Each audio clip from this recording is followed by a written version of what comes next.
Joyce Ilas. I am the Communications and Advocacy Lead of the Strat-based ADR Institute, and I am also a co-convener of the Democracy Watch Philippines. I will also be your host for today. Now, this event is organized by the Strat-based ADR Institute in partnership with Democracy Watch Philippines. And this is a hybrid event, so thank you very much to everyone who's here with us today. And thank you as well to everyone who's watching us via Zoom and is also live streaming via Facebook. So 2 days from now, December 9, is the day designated by the United Nations Convention Against Corruption as the International Anti-Corruption Day. The objective is to raise awareness of the need for all members of society to work towards curbing corrupt activity and achieving transparent and accountable governance. The key phrase here is all members of society. And that is exactly what we are here for today. We brought together key stakeholders from the government, business sector, and civil society, including the academe and think tanks, to promote a culture of openness, integrity, and accountability in the country through a whole of Philippine society approach. So before we start, I would just like to do a quick roll call of all the organizations and offices that are here today, starting from the Department of Budget and Management, the Anti-Red Tape Authority. We also have the Makati Business Club, Integrity Initiative, the Institute of Corporate Directors, Asian Institute of Management, One Sambayan, Ateneo School of Government, Legal Network for Truthful Elections or LENTE, Development Academy of the Philippines, International Center for Innovation, Transformation, and Excellence in Governance or InsightGov, LaSalle Institute of Governance, Institute for Leadership, Empowerment, and Democracy or iLead, Democracy Watch Philippines. And we also have representatives from the Citizen Watch, Philippine Business for Environmental Stewardship or PIBEST, BK3 or Bantay Consumer Calzada at Corriente, Philippine Trade Incorporated, and the UHC or the Universal Healthcare Watch. Of course, this is organized by the Strat-based ADR Institute. So without further ado, allow me to introduce Dr. Francisco Magno, Trustee and Program Convener at the Strat-based ADR Institute, for his opening remarks.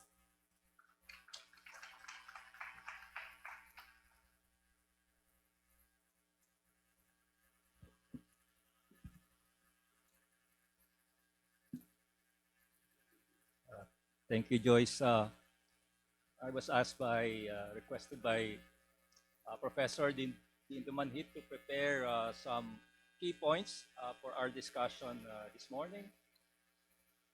I was also a founding member and a member of the board of trustees of the Transparency and Accountability Network. If you're still familiar with TAN, founded 20 years ago, but it's not active anymore. But so what I will share with you would be some of the insights I learned in the practice of being part of a network. So my opening remarks would deal with harnessing networks against corruption. The next slide, what's the anchor? Is Ambition Natin 2040. Next slide. And Ambition Natin 2040 is based on a study that was undertaken in 2015. And I just got this slide from the National Economic and Development Authority. And when it comes to the governance issues that Filipinos are concerned with, you can see that eradication of corruption is the most important aspect of governance that should be addressed. The others are the fair enforcement of the law, fast and easy processes for doing business, public order and safety. But the eradication of corruption remains to be a key concern of Filipinos. Next slide. And this is for good reason, because the latest data from the Corruption Perceptions Index would show that we are probably at the lowest, you can see it's quite small, but I got it from the the website of Transparency International, our current score is 33. So that's the lowest score that we are in right now. It's a similar score to last year, although our rank now is 116 out of 180. If it's any consolation, we move uh, by one step from 117, I think, last year. So you can see the trend. I think we reached 38, a score of 38 in 2014. Next slide. What is corruption? It is a form of behavior that deviates from the norms of public office for reasons of private gain. In this sense, it is a deviation from two levels, from legal and institutional norms, and it's a deviation from social, cultural, and moral norms. Next slide. So I'm using the famous corruption formula of Robert Clickard. Corruption is equal to monopoly plus discretion minus accountability. So that's the simple formula. So how do you fight corruption? By fighting monopoly, and minimizing discretion. So this is the next slide. How to fight corruption? Corruption flourishes when somebody has monopoly power over a good or service. So it's both control of the economy. So of course we all know advocates here leveling the playing field, but it's also connected to monopoly power. So corruption also flourishes when there is discretion to decide how much you receive and where accountability and transparency are weak. Therefore, to fight corruption, we must reduce monopoly power, minimize discretion, and increase accountability in many ways. Next slide. So what can networks do? Networks of champions across civil society, government, private sector, and knowledge institutions. So that's where I place academe because there are also think tanks and NGOs that do data analysis and research. They can work together to promote transparency, accountability, and good governance. I think the roll call of Joyce pretty much depicts what we mean by being champions across the different uh, institutions of society. Transparency and accountability networks can act as a bridge between citizens and government institutions, fostering collaboration and creating a more transparent and accountable system. By the way, I mentioned Transparency and Accountability Network a while ago. Actually, I can recognize a number of organizations here that I worked with 20 years ago when I was in high school. Makati Business Club, Ateneo School of Government. So we also have public institutions like the Development Academy of the Philippines, civil society organizations. We also have the social weather station. These networks play a crucial role in monitoring government actions, exposing corrupt practices, and demanding accountability from public officials. Let me not forget the important role of media. So, a member of the TAN was also the Center for Media Freedom and Responsibility. Now, let us go to the next slide. The key action points: capacity building. Invest in capacity building programs to empower civil society organizations with the skills and knowledge needed to monitor, expose, and combat corruption. I remember one of the big projects of the LaSalle Institute of Governance in partnership with other members of TAN was the National Budget Monitoring Training that we undertook actually with InsightGov. So Mardi is now the president of InsightGov, but at the time, former Secretary Emmy Boncodin. She became the project leader of that project. So we undertook, it was quite intensive training on national budget monitoring. So just to provide you with an example of capacity building. The other one is the one spearheaded by Dr. Doy Romero of then with the Development Academy of the Philippines. It's anti-corruption capacity building program for middle managers of government. So uh, there are there were 5 modules in that program. So I handled the module on corruption prevention. So Professor Michael Johnston was actually part of Colgate University was part of that program, and Heidi Mendoza was also part of that capacity building program. So let me go to the next area of action is collaboration. Encourage collaboration and networking among and across civil society, private sector, government, and knowledge institutions towards fostering a strong stand against corruption and creating a more significant impact. Next slide. Public awareness. Develop comprehensive advocacy campaigns to raise public awareness about corruption issues, encouraging citizens to actively engage in the fight against corruption. That's why when we were brainstorming about the content of this program, we decided with Professor Dindo Manhit and Shanice that we want a whole of society and a whole of governance approach. Next is technology and innovation. So I think this will be a key difference from 20 years ago. The important role of technology.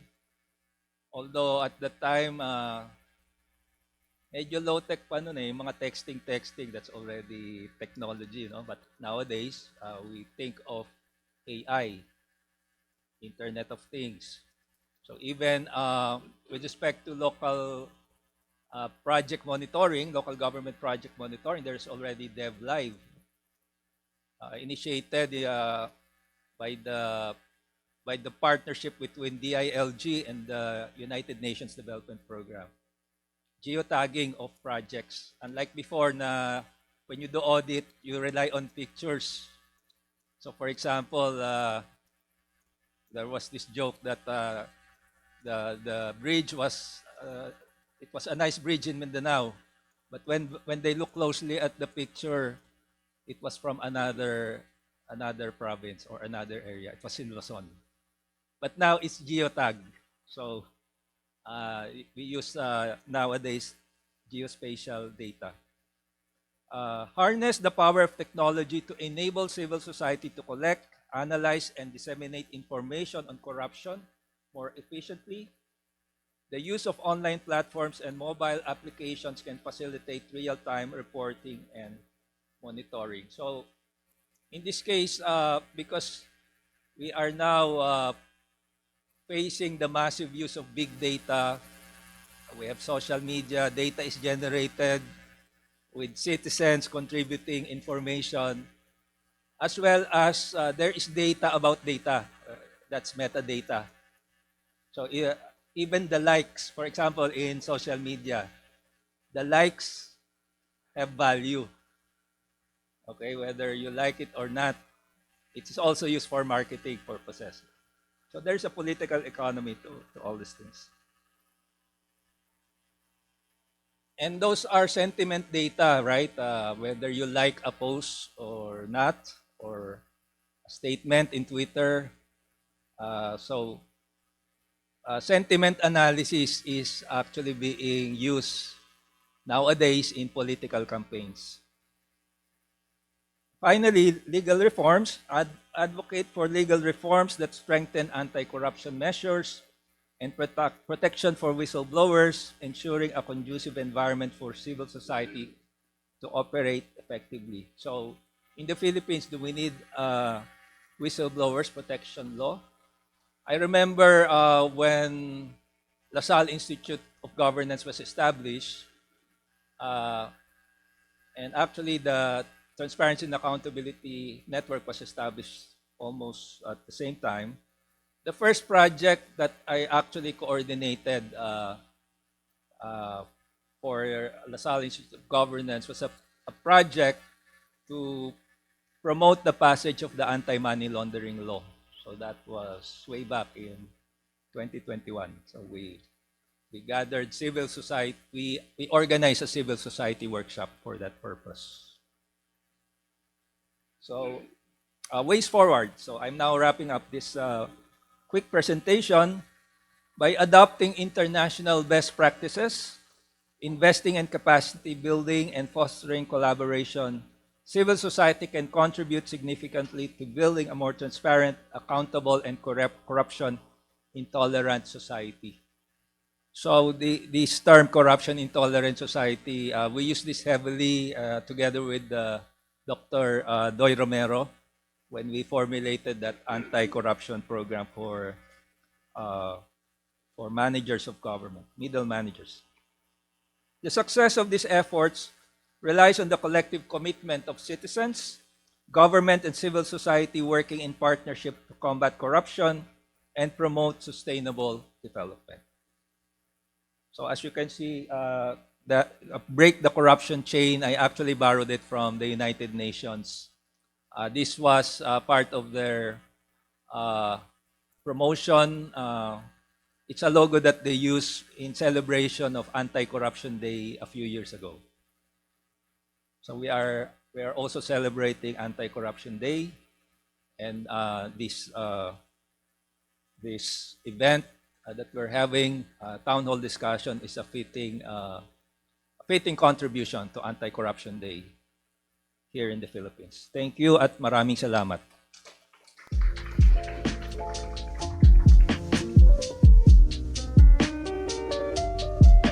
Okay, thank you very much, Dr. Francisco Magno. And to deliver today's keynote address, it is our privilege to have with us today Department of Budget and Management Undersecretary Wilford Wong. He is currently the functional group head of the Local Government and Regional Operations Group and the functional group head of the Organization and Systems Improvement Group. Ladies and gentlemen, let us welcome USEC Wilford Wong.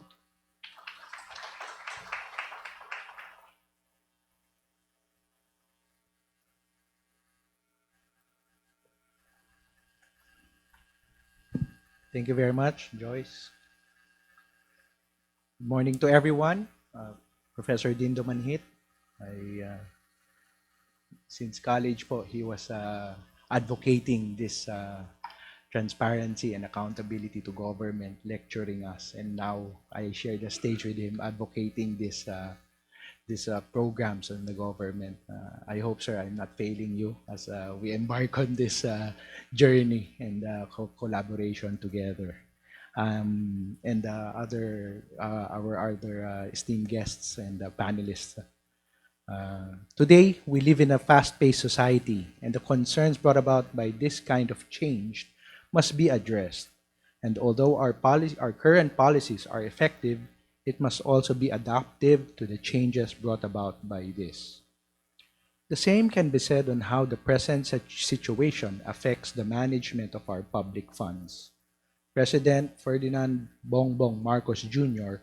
considered this matter in his second State of the Nation address, where he stated that to ensure sound public financial management, it should be guided by the principles of transparency and accountability.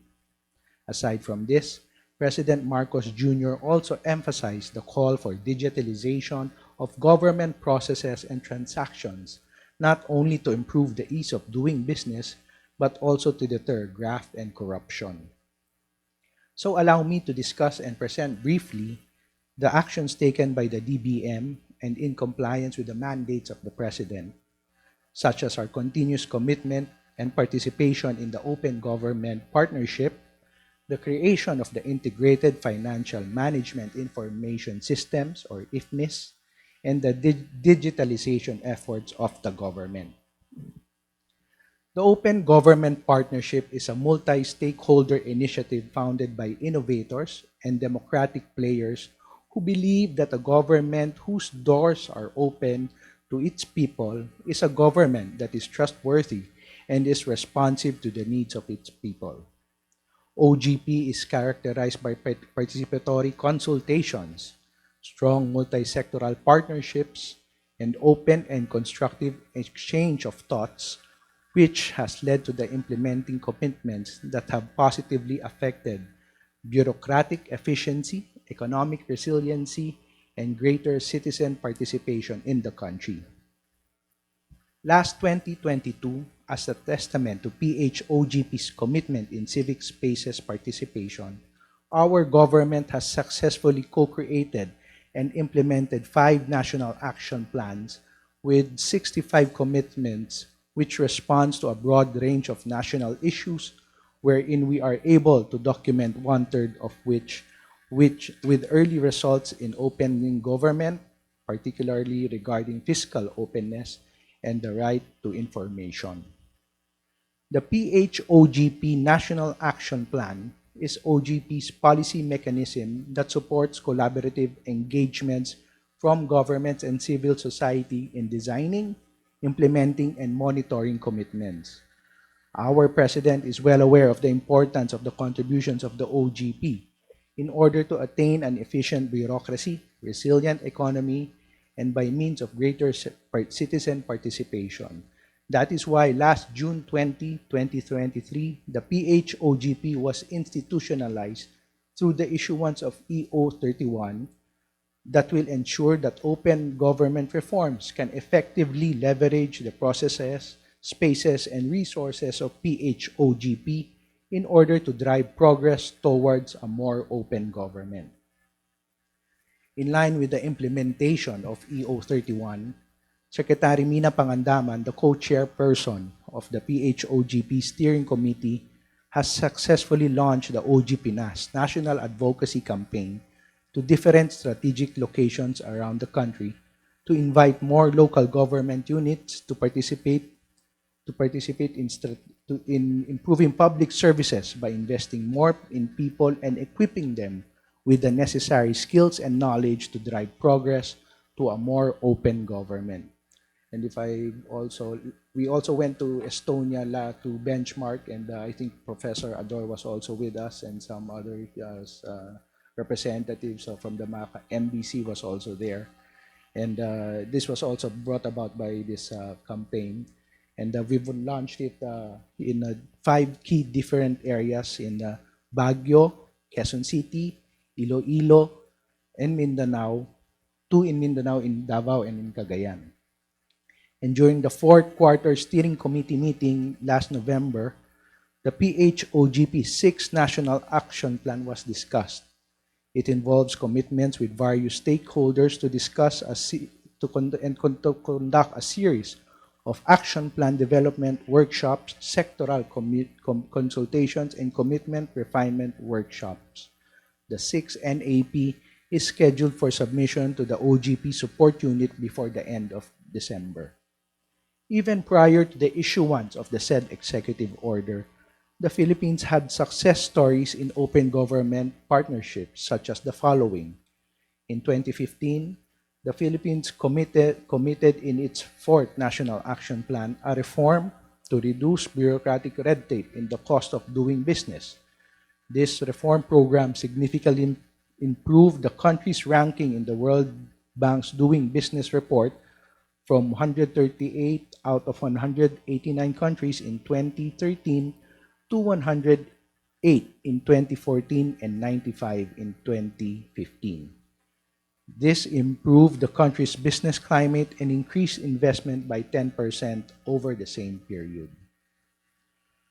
The Citizen Participatory Audit of the Commission on Audit became a globally recognized program, being hailed as an OGP Bright Spot Award in 2013 and first place winner in the Asia and the Pacific in the OGP Impact Awards in 2015 for its ambitious initiative of opening up the state's auditing processes to the citizens to ensure greater efficiency and effectiveness in the use of public resources.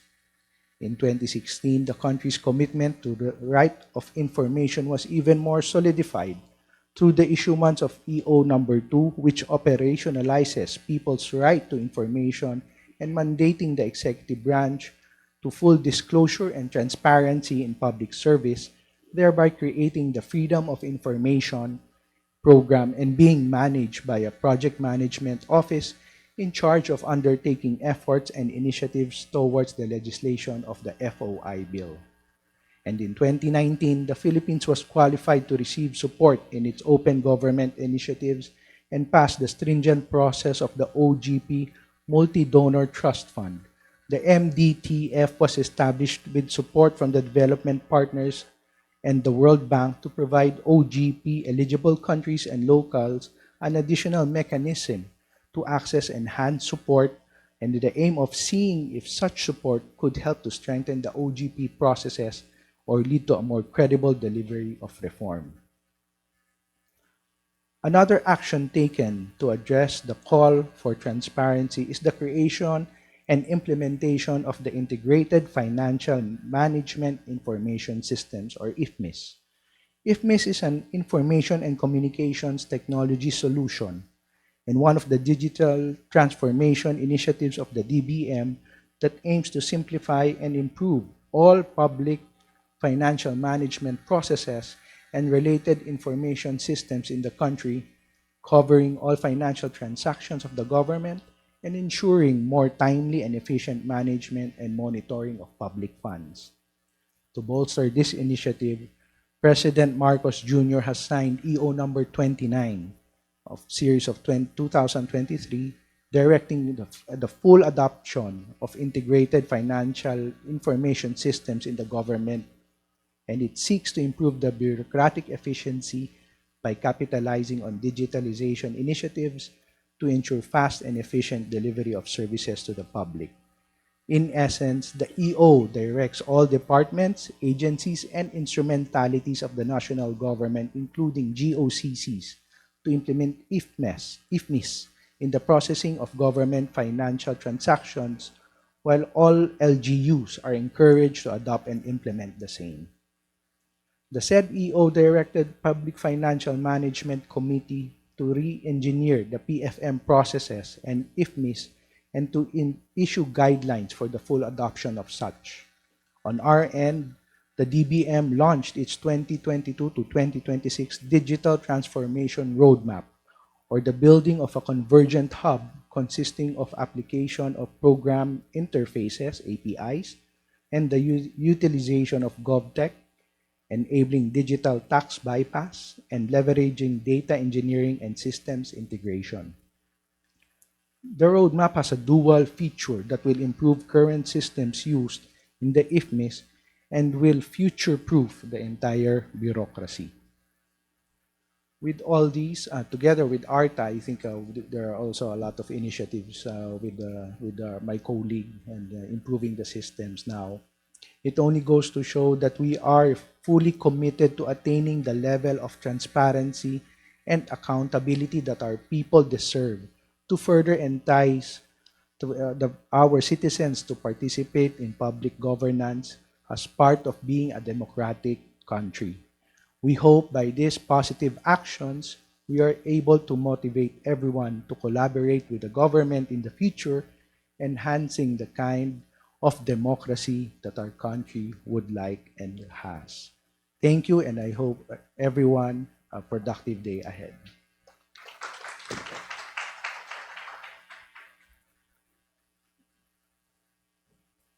All right, thank you very much, Yusek Wilford Wong. Now, for our first panel, we will talk about the ease of doing business, transparent governance as a catalyst to sustainable growth. Our first speaker is Honorable Gerald Divina Gracia. He is the Deputy Director General for Operations of the Anti-Red Tape Authority. Today, he will discuss ARTA's goals in terms of increasing transparency and accountability, and how ARTA has worked with different sectors of society to achieve its goals of mitigating public sector corruption. Ladies and gentlemen, let us all welcome Deputy Director General Gerald Divina Gracia.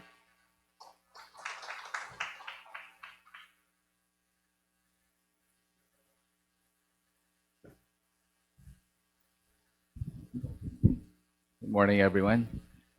Need to set up my. Oh, there you go. Okay, let's see. This works. Oh, there you go. So, I know the topic is transparency and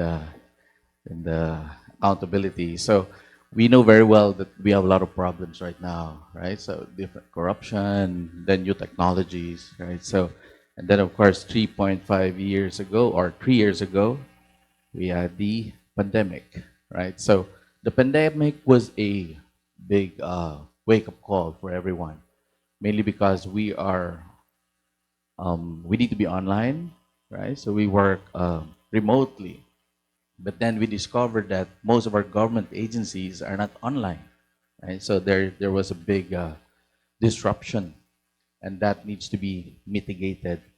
So, but then of course, ARTA was born, 5 years ago, but operationally just 4 years, right? But then just timely during the pandemic that we have to really deploy some of our initiatives so that we can connect and ensure that government services continues, right? So as I mentioned, so there was a need for government agencies to transform their services to deliver excellent services. So we see government services online. However, it's not yet connected end to end, right? So a service, so it's not fully automated. And ARTA saw that, and that is why we embarked on transparency and connectivity in terms of end-to-end processes, right? So next slide, please. Yes. So we try to work with like starting a business. When we start a business in this country, so what's the end-to-end? So SEC, BIR, and the different other agencies need to connect. We didn't see that. But right now, we're trying to stitch this with the help of the ICT. Okay? And of course, I got this from a survey conducted by PricewaterhouseCoopers. Okay, this was 2022, and we saw that during the COVID, there are different companies who shut down. Okay, bankrupt. Right, so we saw that, but the same study um, indicate that there are some good practices as well. There are companies who succeeded. Okay, so and based from those studies, we try to understand what made the difference, and we discovered that processes first before digitalization, because we often hear the buzzword digital transformation. But then the study from Pricewaterhouse, this is from the Pricewaterhouse Coopers and MAP CEO survey, is that processes first, and then before you streamline processes first before you employ technology, before you do automation. And I've been in the industry, this is my first time in the government, but I've been in the industry for roughly 27 years. And in the IT, I've seen the same mistakes happening in the private sector. And of course, how much more in the government, that there's a new toy, there's a new technology, we adapt it, right? But not knowing, the things that needs to be done in terms of streamlining processes, right? So the survey is really telling us that yes, it's happening, it's here, and the COVID, it's a learning process that's telling us that processes first before automation, right? And of course, we know Bill Gates, right? Windows. Um, and he even mentioned that business process transformation first before automation.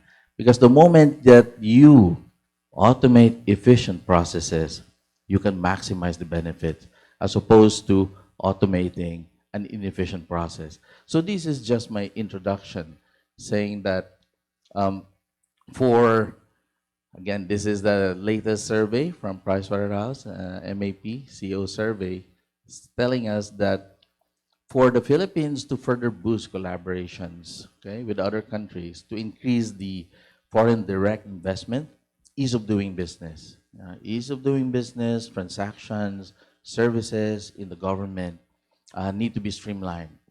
and transparent. Okay? It needs to be transparent. And of course, accountable. Right? So in other words, for government agencies to deliver efficient processes and services, and if there are corruptions, deficiencies, they need to be accountable. Because under the RA 11032, the ARTA law says that each government agency, the head of each government agency, is accountable in all of the services, inefficiencies that they deliver. Okay? So ARTA took note of the challenges of doing business in the Philippines, and these are the three major ones: poor turnaround time, onerous government fees and requirements, and lack of predictability in government services and approvals. Okay, so these are the three key. And the way for us to solve this, there are two major ones. Conducive regulatory framework. That's why ARTA, we have this regulatory management system. And then, of course, delivery of government support and services. In other words, streamlining, enabling agencies in streamlining their processes. Okay. So, what are our initiatives for the ease of doing business? But first, what is ARTA? Right? Just to baseline everything. ARTA is the Ease of Doing Business and Efficient Government Services Delivery Act of 2018. In other words, this is RA 11032. And we have two mandates: empowerment and enforcement. Empowerment, this is where we streamline, re-engineer, improve regulatory management. In other words, this is where we apply process modeling, analysis, and redesigning. This is our carrot, and that's our stick. All right? So, in other words, if you don't streamline, if you do corruption practices, okay, fixers, then we apply the enforcement. This is where we do case build-up, entrapment operations, and filing cases. Take note, we're not duplicating the role of ombudsman of Civil Service Commission. We build the case. We don't file the case. Okay, we give it to the ombudsman and we give it to the CSC. Okay, so most of the work we do, okay, we look at the issues and then we give them all of the information. So this is where I am. Right? I'm handling empowerment. Right? So I do streamlining, I do enablement, and check on regulatory management systems. All right. So this is our scope of work. So we're handling 11,268 agencies across the country. All right. So NGAs, SUCs, LGUs, government hospitals, GOCCs, and water district. The four constitutional bodies that we can touch: COA, Civil Service, Ombudsman, and COMELEC, right? They're the constitutional bodies, and legislative and judiciary. So some of our initiatives, very, very important, the Citizens Charter. In other words, every agency need to have this. Okay, so this is very, very transparent. So in other words, agencies need to have a citizens charter where it lists all of the services, all of the processes per agency. So if you want a service, if you want to transact with the government, you have to look for this. In other words, this is their Bible. Whatever they print, they need to follow. It has the steps, the number of hours, the time, and the fees on certain requirements. So this is really very important. Okay. Next slide. And then this is very important also. This is one of our initiatives with the LGUs, the eBoss, Electronic Business One-Stop Shop. So now, every LGU, they're mandated to have this. In other words, everything is being transparent, automated. So one-stop shop, if you want to renew a business, open a business, everything is in one system. Okay. In other words, it should be fast. However, there are only 518 out of 1,634 LGUs, and that's our push for 2024. Next year, 100%. And actually, right now, we are working with the Office of the President, that by January, we're pushing for this in time for renewal of permits. Right? And then, of course, we want to highlight this, help together with the ICT, is the PBH, Philippine Business Hub. So this is one initiative where we try to streamline the process. Business registration using PBH is from 33 days to 3 days. Okay, but we're trying to streamline it more from 3 days to 10 minutes. That's the going. That's our target, right? So, but then because there's a call to order that we need to reduce this as well. But so far, this is our accomplishment in terms of PBH. What else? Report card survey. What is this? This is to get the inputs from the citizen to rate agencies, LGUs, national government agencies. We call that RCS version 2.0. So in other words, it's like your report card of the agency. What is their index? What is their accomplishment in terms of delivering the services? Are they good? So we incentivize, we provide awards, but of course, for agencies that are failing or unsuccessful, we empower them. Okay, we help them reach their potential. And these are the critical sectors that we're trying to streamline. Well, pretty much all sectors, right? So we have the telecom, energy, logistics, housing, health, infra. So we did a lot recently this year on the telecom and logistics. Okay, but the rest, a little bit of traction, but then 2024 we want to accelerate that as well. So how do we do that in ARTA? So instead of digital transformation, so I call it this mantra, transformative digitalization. So we reversed it because we have to look at process, we have to look at change management, we have to look at leadership, right? Before you digitalize, right? Rather than go to technology first. So our definition, loose definition, is really process induced, process mindset, and then of course, then you apply technology to scale, to widen your scope, and then learning. So this is our definition of transformative digitalization, or TDX. And how do we do that in ARTA? So we apply business process management. So from a tabular citizens charter, we map the process. Okay, we map it, right? So clearly mapping it. Because the moment you visualize the process, we see a lot of things. We can see what can be parallel task, what task can we parallelize, right? What task can we take out? So instead of just in a tabular format, so this is one technique that we use, so that eventually once you automate this, put it in a system, then you can see, you can apply what we call process mining, where we can see deviations, where we can see reworks of processes, right? But first, map the process, digitalize, and then eventually you can even monitor your process real time, and then find ways, how many deviations, even metrics there, right? So on the stake side of ARTA, we have our enforcement agency. So legal services, so there are file complaints to us, so we apply this, right? So we have a legal team under Secretary Abbott. So we work on those complaints, and then we ensure that we finish it on time. So we have a good closure rate. And just want to highlight this. I think it was mentioned before. So we have all, this is part of the stick. So first offense in violating RA 11032, administrative liability with 6 months suspension. Okay, just want to highlight this.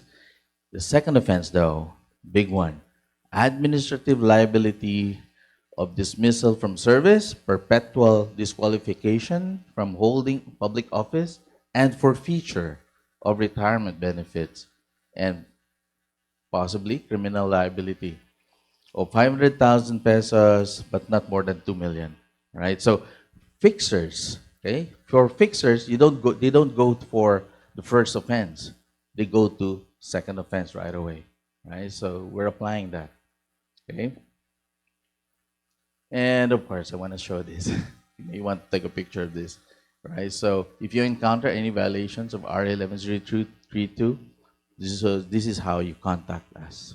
Okay, so email, calls. Okay, so we have 8 regions right now, regional offices, but we want to expand this to cover all regions. All right, I think that's about it. Yeah, so really, we envision a country where every person, citizen, has access to actionable government services at the time it matters. So really, connecting, interconnecting, being transparent, okay, transparent, faster communication, right? So that one can really access all of the services streamlined. One information I can connect to different services in the government. I think that's about it. Thank you.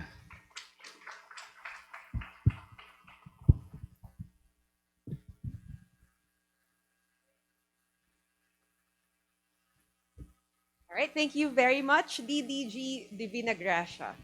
All right, before we proceed to our next speaker, we would like to acknowledge the presence of the convener of Citizen Watch, Attorney Kit Belmonte.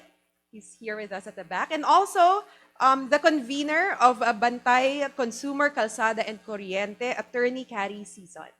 Thank you for joining us this morning. All right. So our next speaker is Attorney Alexander Cabrera.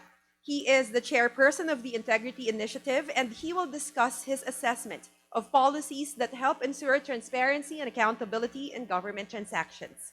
Ladies and gentlemen, Attorney Alexander Cabrera.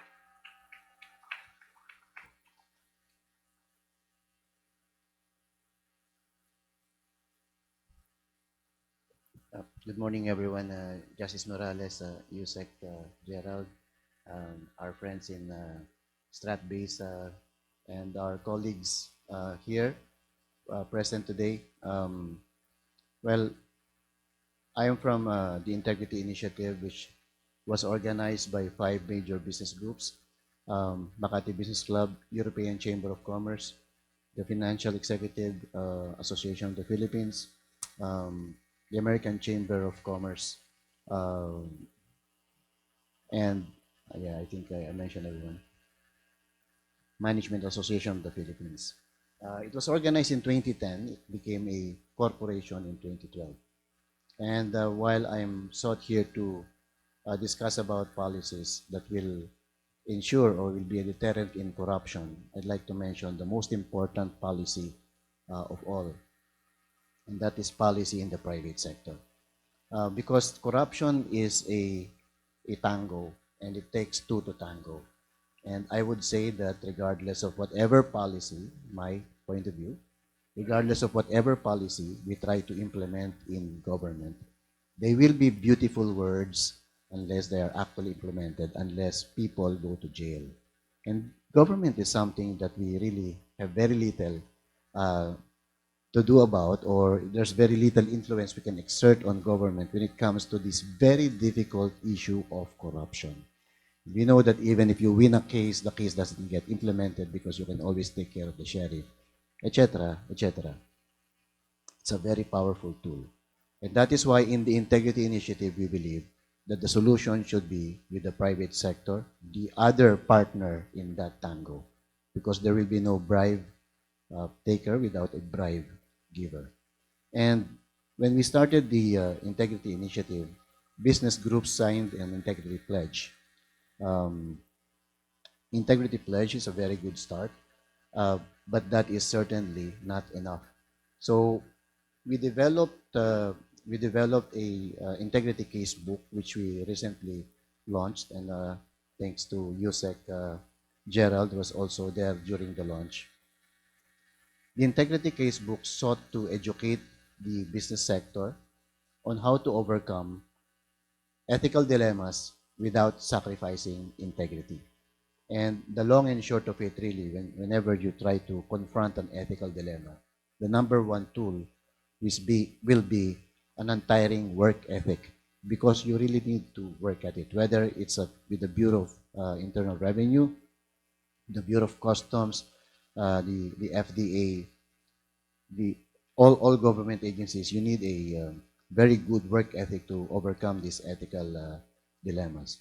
when we were doing the case book, it was actually being designed for students because when we did this focus group discussion with students, we were told that there's no ethics course that connects with them, and they don't know how to deal with the real world after their graduation. The same resonates with very young entrepreneurs who said that they wanted to really pay the Bureau of Customs the right amount, but they are not allowed to by the Bureau of Customs agents. And we tell them not everyone in government is the same way. And some in the government will actually listen to reason, they will actually listen to legal basis, and that is the way to go. So the integrity case book is there, and we're going to also deep dive into teaching this to the trainers in the academy, because while it will be helpful to the business sector, there's a very good chance that it will be more helpful if the students themselves, before they graduate and go into professional endeavor or business, will know that it is actually possible to settle your issues without going under the table. What is my credibility in saying this? Well, apart from our other member organizations, I am from PwC. We're 100-year-old companies. And I'd like to say that we have not dealt, not once, under the table. And we lose accounts. We lose accounts because of this. We're very selective of our clients because of this. But we have never dealt under the table. And that's why we know that there are people in government who can be persuaded to do the right thing. It is not true that there's no one in government. Many in government will be persuaded to do the right thing, but we just need to put in the right work ethic. The other part, I think, of the equation, which was mentioned already, is the technology part of it. Because if there's no transparency in government transactions, people in government are emboldened, emboldened to do what they want. No one is watching anyway. And so this technology, even discussed by USEC Gerald, is actually very good. But who can access that technology? Like the case of the public-private partnership, where we are advocating open contracting. And there's a lot of issues in government contracts. But with open contracting, and this is for instance, after the bid has been won, where you indicate there all the technical proposals and all the financial proposals, who won and why they won, and what's the status of those projects until they get paid by the government, until they pay off their contractors. And if this is there, like what happened in Honduras, which brought down the corruption level by 90%, they said, through open contracting. And I think there's now a chance for that open contracting to happen because the government is quite supportive of the PPP. Now, corruption is not only on transactions between the private sector and the government. It's also private to private. And we just have to admit to it. It happens, in fact, very, sometimes in gross circumstances in the private sector. That's why one of the projects of the Integrity Initiative is that we crafted this draft legislation, which hopefully after these rush legislations in Congress on Educational Commission, etc., will be taken up. This legislation is actually to criminalize corruption in the private sector. And we're talking about managers of companies receiving quote-unquote commissions, from suppliers. And as auditors, we've seen, materials overflowing, over-inventoried more than what the company needs, and why. Because the suppliers are able to push these products into their clients, and it's the suppliers that have command of those transactions because they pay off the managers and they pay off whoever is transacting with them. Likewise, in bids, then you can actually have inside information on bids so that you can win the bid. What happens in the private sector when something like this happens, when this corruption in the private sector happens? Swept under the rug. Worst case, the person implicated or involved is asked to leave the organization with all that money, actually. And they don't even file a case, well, because They don't want the corporation's name to be dragged. But this is also one of those mindsets that we have to change. It is even very important, even with ARTA, you know, and whenever I saw in the whistleblower, the idea on whistleblower legislation, you know, it's more for me, um, the victim or the subject of the corruption that's going to file a complaint. So not necessarily a whistleblower that's not included in that transaction, but if you're the company that is subject of a corruption attempt or what do you call that, extortion, will you have the guts to go out there and file a complaint, um, at the risk of repercussions on your next transactions? If you complain against the Bureau of Customs, in your next transaction, they cancel your import permit or make it difficult for you to withdraw your goods. So this is the protection that is needed, because if no one complains, nothing will get cured. But if anyone complains, protection should be given to that person complaining. This is not a simple journey. This is a journey that will take many steps, but certainly we can also see that there's a good momentum happening even before this administration. There's a good momentum happening in the business sector because of the push on ESG policies. Um, Sustainability is on environment, on social aspects, and on governance. And the real issue here is whether the big companies that have ethical practices will be able to enforce or will choose to enforce these ethical practices down the supply chain. You cannot supply to us if you have unethical practices down the supply chain. And that is one way to cure it also in the private sector. So, friends, thank you for listening, and good morning, everyone.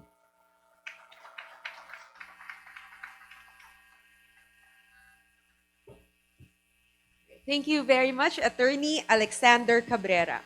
Our next speaker is Mr. Francisco Coco Alcoaz. He is the Executive Director of the Makati Business Club. Today, he will talk about the challenges the private sector faces when engaging with the government and civil society, especially in terms of transparency and accountability. Ladies and gentlemen, Mr. Coco Alcoaz.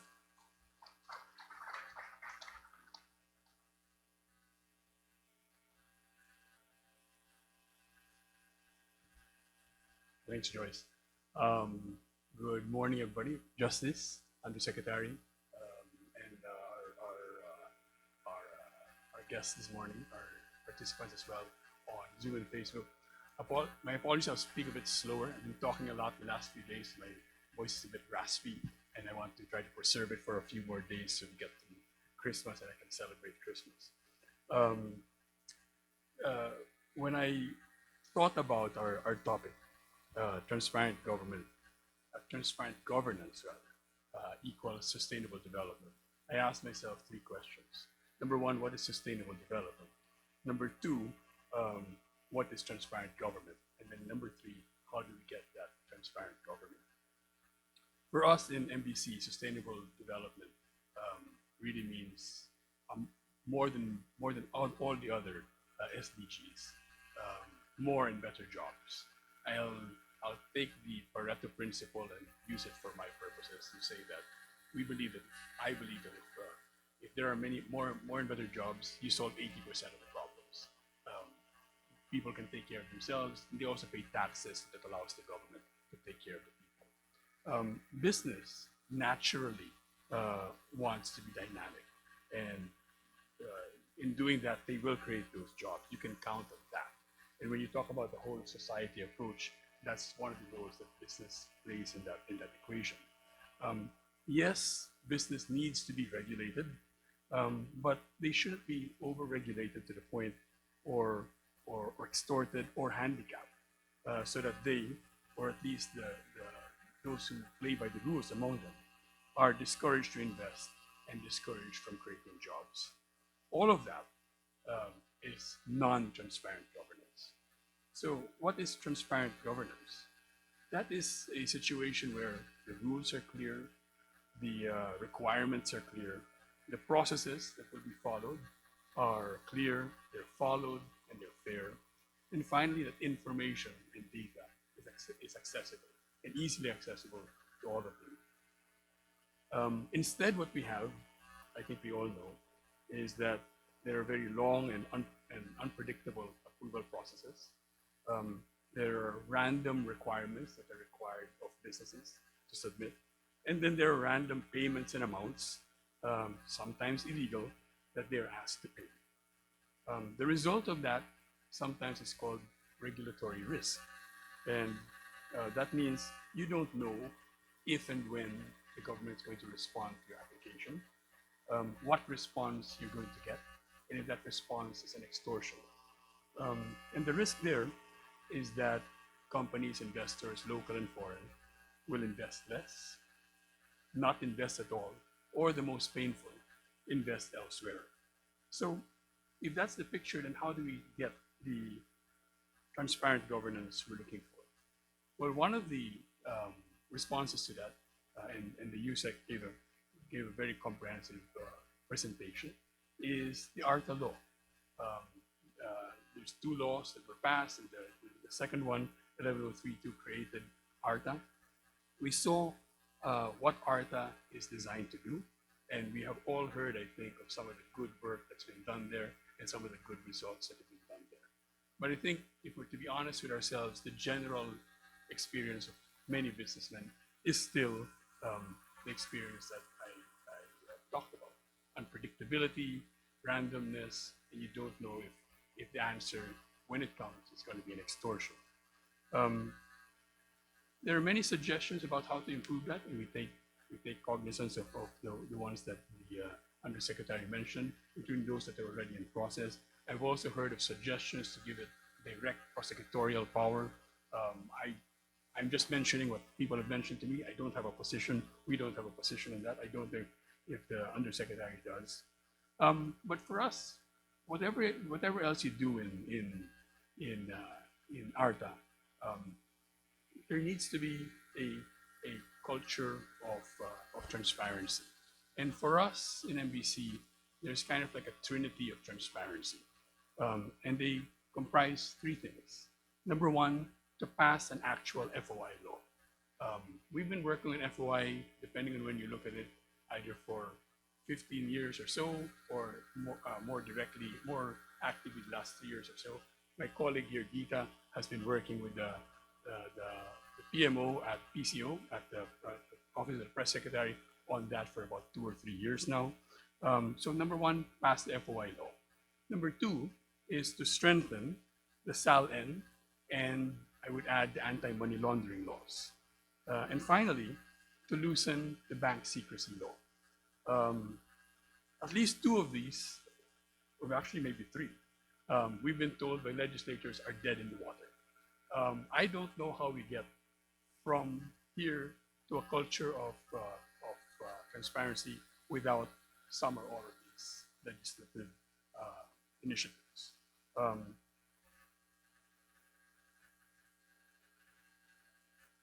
If you strengthen the SALN and you loosen the bank secrecy law, you're going to help prosecutors and maybe ARTA to prosecute the officials and the businesses who corrupt the system.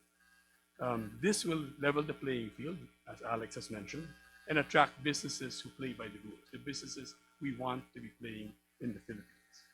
Rather than corruption, the money will be flowing to more infra that lasts longer, not infra where they cut corners or they scrimp on materials and they deteriorate in a few years. If you have a transparent government, rather than corruption, the money that the businessmen will be spending will be going to developing the best products and services for Filipinos here, and for Filipinos and for foreign buyers and for the world. And also into investments and expansions that create more jobs.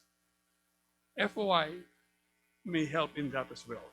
But more importantly, in countries where with an actual FOI law, who do you think is the number one user of FOI law? Anyone have a guess? Most guesses is reporters looking for corruption.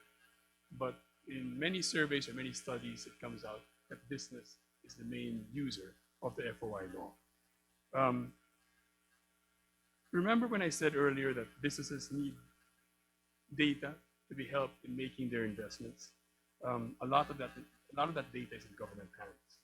And FOI is the tool they can use to get that data and information to help them decide what to invest in or where to expand their business or what products or services to develop for Filipinos and the world. In the US, a lot of the users are from the pharmaceutical companies, and they use that to develop a lot of the drugs and pharmaceuticals that we use. Maybe here in the Philippines, it could be agriculture and then maybe other manufactured products. This would exemplify that transparent governance can help build businesses and also, of course, the jobs that come with it. For those reasons, we, uh, we, we really believe in those three initiatives.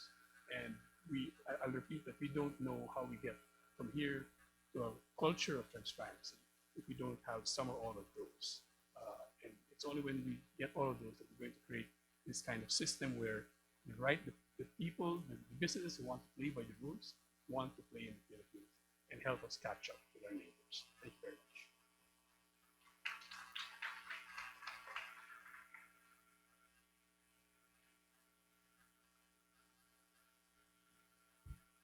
Thank you very much, Coco Alcoaz.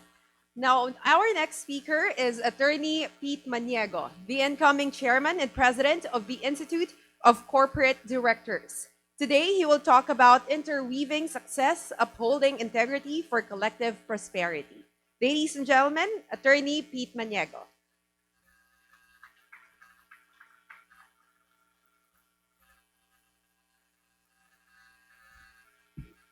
Thank you, Joyce, and good morning to Justice Carpio Morales. Just like one has said already, Deputy General Divina Gracia, fellow speakers and attendees. Thanks to Prof. Dindo, a very good friend, and the Stratbase for inviting me in this, to this town hall discussion today. Next slide, please. The businesses are faced with the intensifying challenges of climate change and widening gap between rich and poor. In response to the impact of extreme weather events and disasters, the Philippines is almost always number one in the risk index, and the need for businesses to address inclusivity by being more socially responsible, we are noting the shift from shareholder jury to stakeholder jury in the Philippines.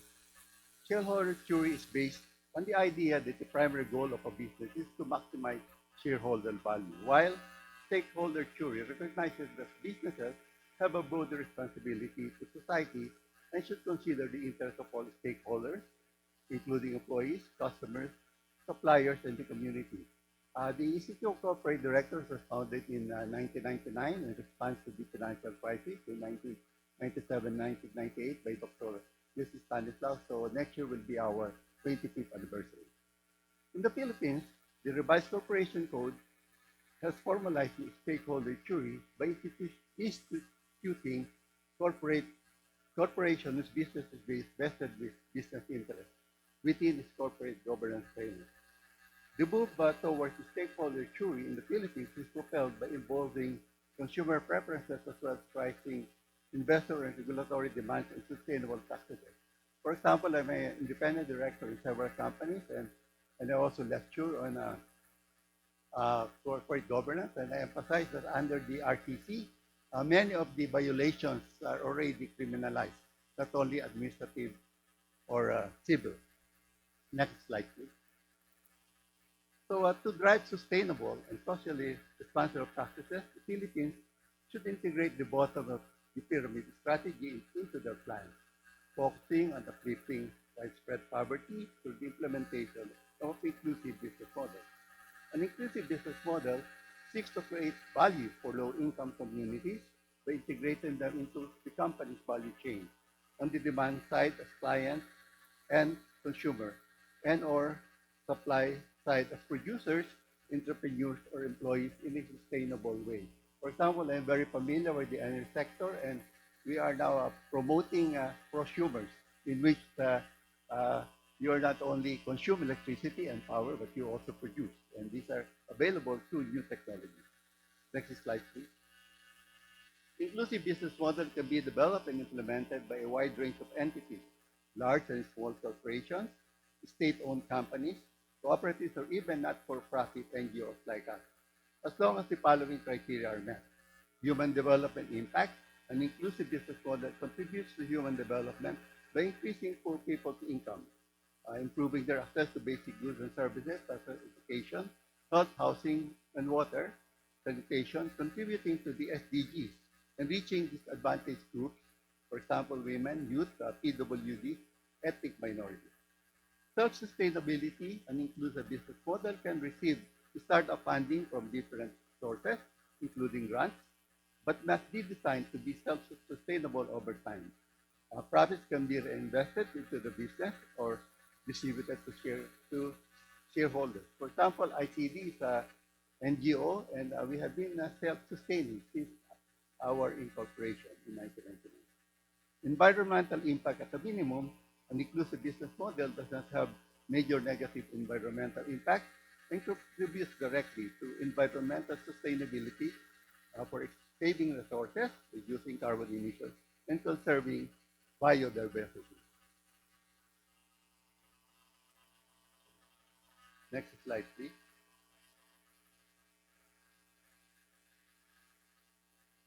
Business networks in the Philippines can play a crucial role in achieving critical mass for societal development.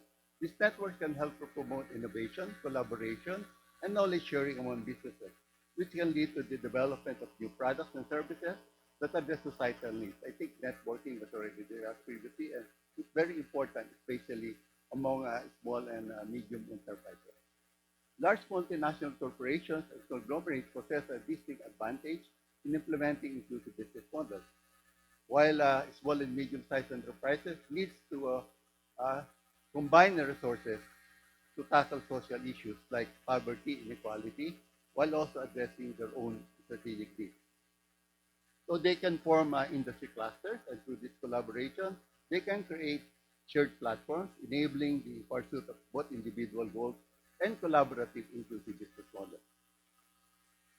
This can be done by businesses in close proximity to one another, such as those in spatial economic zones across the country, and can engage in joint initiatives to comparable outcomes. For example, in the energy sector, the DOE is encouraging the formation of what we call the competitive renewable energy zones, in which the companies can utilize the combined resources in order to push the renewable energy.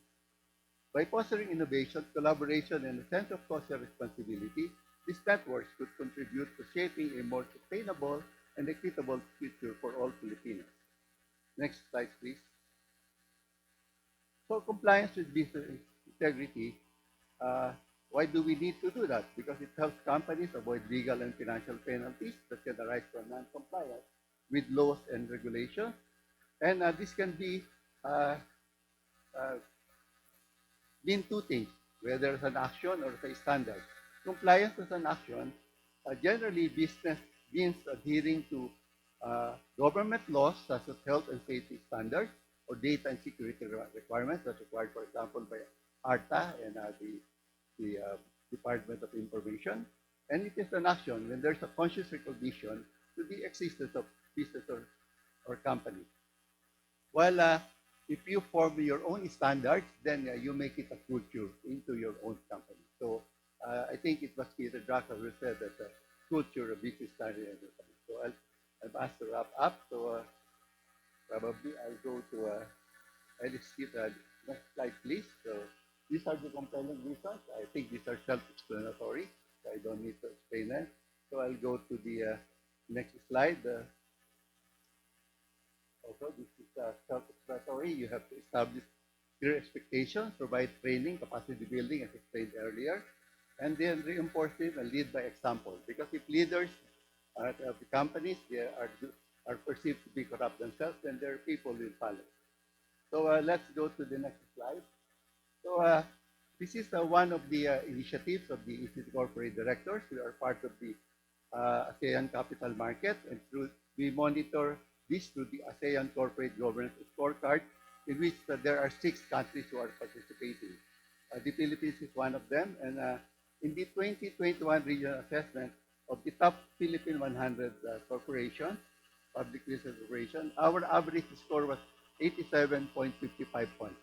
It is an improvement, but it is low compared to Thailand, which is 102.27 points, Singapore 100.1 points, and Malaysia 90.97.98. So we're only fourth among 6 countries. So this is the assessment. And as the Philippines' performance in the ACGS improved, there's a corresponding increase in the number of Philippine companies making their way into the list of companies within the ASEAN asset class. And for example, PLCs in the Philippines achieved a score of 97.5 or higher, which represents 75% of the maximum achievable score of 130. The maximum score is at 100, but 130. So next slide, please. So as I said, we are fourth, and although there is a marked improvement, for example, in the Philippines, from 11, we are now at 32, who have scored more than 75% up to 130. And numerous surveys and studies have shown that transparency and accountability have direct correlation to corporate performance and share value. So those who are transparent and accountable, and because how do we get this rating? We get it through publicly available information, mostly through the website and through news. And if you are not there, then you get low rating. So these are in accordance to the OECD standards. So for example, in the Philippines, the high-performing companies belong to the Ayala, SM, and Aboitiz Group because they faithfully adhere to OECD good corporate governance and consistently rank high in the ACGS. Thank you very much for your time.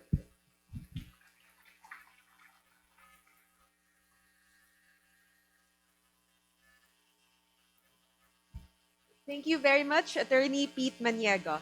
Now, our final speaker for this panel is Mr. Jose Solomon Cortez, the Associate Director of the Asian Institute of Management. He will discuss private sector-led initiatives that foster transparency, not just in the business sector, but in other sectors of society as well. Ladies and gentlemen, Mr. Jose Solomon Cortez.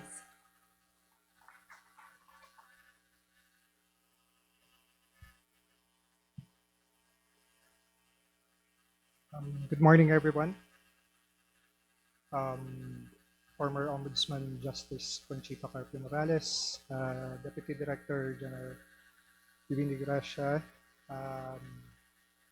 Executive Director the Makati Business Club, Coco Alcuas, my former boss at the Integrity Initiative, partners in the fight against corruption, ladies and gentlemen, good morning.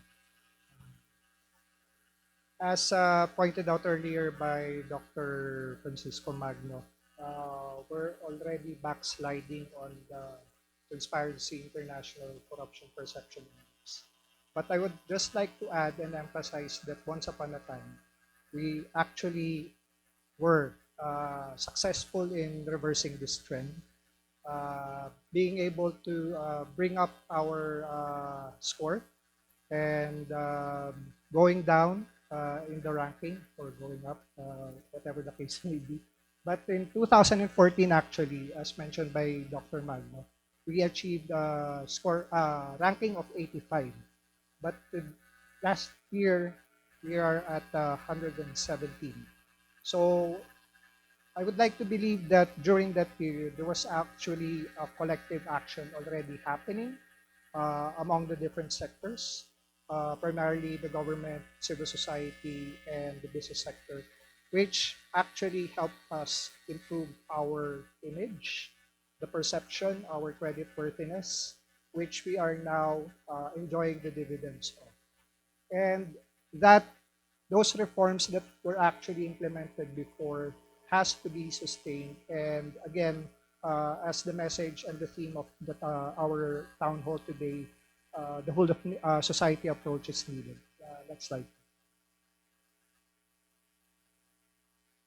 So I've been doing this work for a long time now. When I was still with the Makati Business Club, we started this project called the Transparent and Accountable Governance Project, funded by the Asia Foundation. So we conducted a series of case studies, investigative reports together with the PCIJ and social weather stations. One of the more interesting results was the findings of the enterprise survey on corruption. Next slide, please. Next. So this is just a snippet from the last survey conducted in around 2014, 2015, when, as pointed out by Attorney Alex Cabrera earlier, uh, the government can actually be run without corruption. So around the time of that period when I said we were improving our CPI rankings, 62% actually from the businesses surveyed said this was true. Next slide, please. But then again, as the proverbial phrase, it takes two to tango, the survey also highlighted this finding that both are equally to blame in instances of corruption. So this is the figure that I've been always emphasizing in my talks when it comes to fighting corruption. Next slide, please. And actually, the private sector, regardless of those who are in government, as you can see in this slide, from 2000, since Gloria Macapagal Arroyo was in Malacanang, up to the time when President Kiner was there, the level of corruption as perceived by businesses themselves was not unchanged. Unchanged. So even if there's improvement in the perception, there's lessening or worsening of corruption in government, in the private sector, it's almost the same level, regardless of who is seated in government. Next slide, please. So, why? Like Attorney Cabrera mentioned earlier, this private-to-private corruption is prevalent and even institutionalized because there are entities actually sustaining it. Even if the good guys are engaging in collective action, we must always remember that the other side is also actively and deliberately undermining our efforts. So I use this slide to actually illustrate that point and to also remind ourselves that the principle of collective action is not exclusive to those who are trying to fight corruption. Next slide, please. And another, as pointed out earlier, the reason again is that the playing field is not level. It is skewed to actually favor one side. So any effort, it will always be an uphill battle, and this is always the context when we are trying to address unethical practices, whether in the public or private sphere. Next slide, please. So what is integrity? This is also the word that's been promoted by the campaign of the Integrity Initiative, which is again a long-standing campaign by the private sector to promote ethical business practices. So it simply means the state of being whole. And the opposite of this is, next slide please, disintegrate. And this is manifested by the effects of corruption. You have projects that are undermined, not funded well, and it results in loss of lives. So this is actually the point being made by the UN when they say that corruption is actually a scourge that needs to be urgently addressed because people die from it. And it's not a thing that we can turn our blindly on. Next slide. Yes, the illustration of the effects of corruption. Next slide, please. So, how do we address this in the private sector?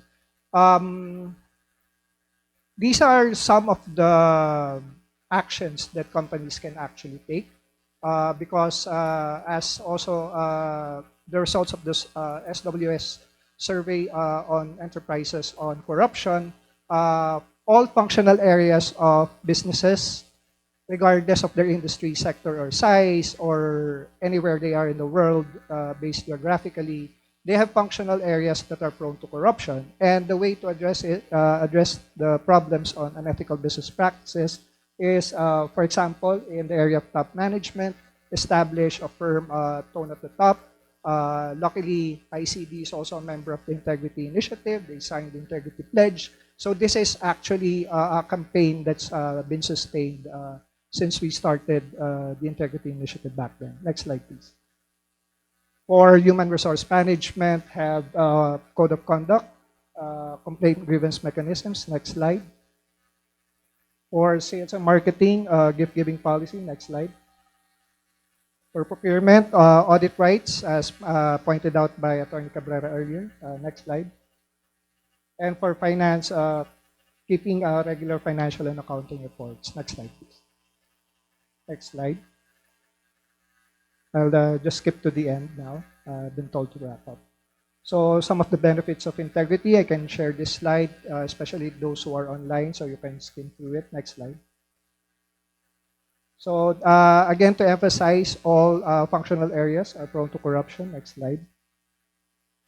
And some of the international instruments that we are using at the AIM Ramon V. Del Rosario Center for Corporate Responsibility to address, to promote responsibility among companies. Next slide. And some of the publications, including the Integrity Pledge, which our center co-developed with 5 associations that founded the Integrity Initiative, and a book on collective action against corruption, which is actually also being done in other parts of the ASEAN. Next slide. So I hope in ending, we can actually employ the principle of collective action successfully because, again, as the recent pandemic has shown us, this is a crisis, actually. But we are not handling it like the pandemic or like climate change, which has been reframed now to also be called a crisis, the climate crisis. So I think in the fight against corruption, we should also employ the right kind of framing, the right communication campaign to actually emphasize the problem that we're facing collectively. Next slide. And this can only be done with the successful collaboration of all sectors, primarily the business, civil society, and the government, especially. Because, again, one sector cannot do it alone. This is a complex problem. It is a wicked problem, and it's only by the partnerships established by all sectors that can it be successfully fought. Thank you very much. Oh, sorry. Herding cats, collective action, the challenges. I wasn't able to expound. Sorry.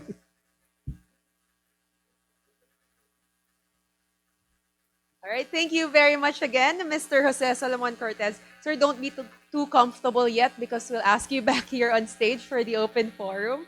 And also the other speakers, may we call on again back on in front for our panel discussion, USEC Gerald Divinagracia, Attorney Pete Maniego, Mr. Jose Solomon Cortez, and Mr. Coco Alcoaz. And to moderate our panel discussion, we have Ms. Shanice Espiritu, Policy and Regulatory Manager of Strat-based ADR Institute, and also co-convener of the Democracy Watch Philippines.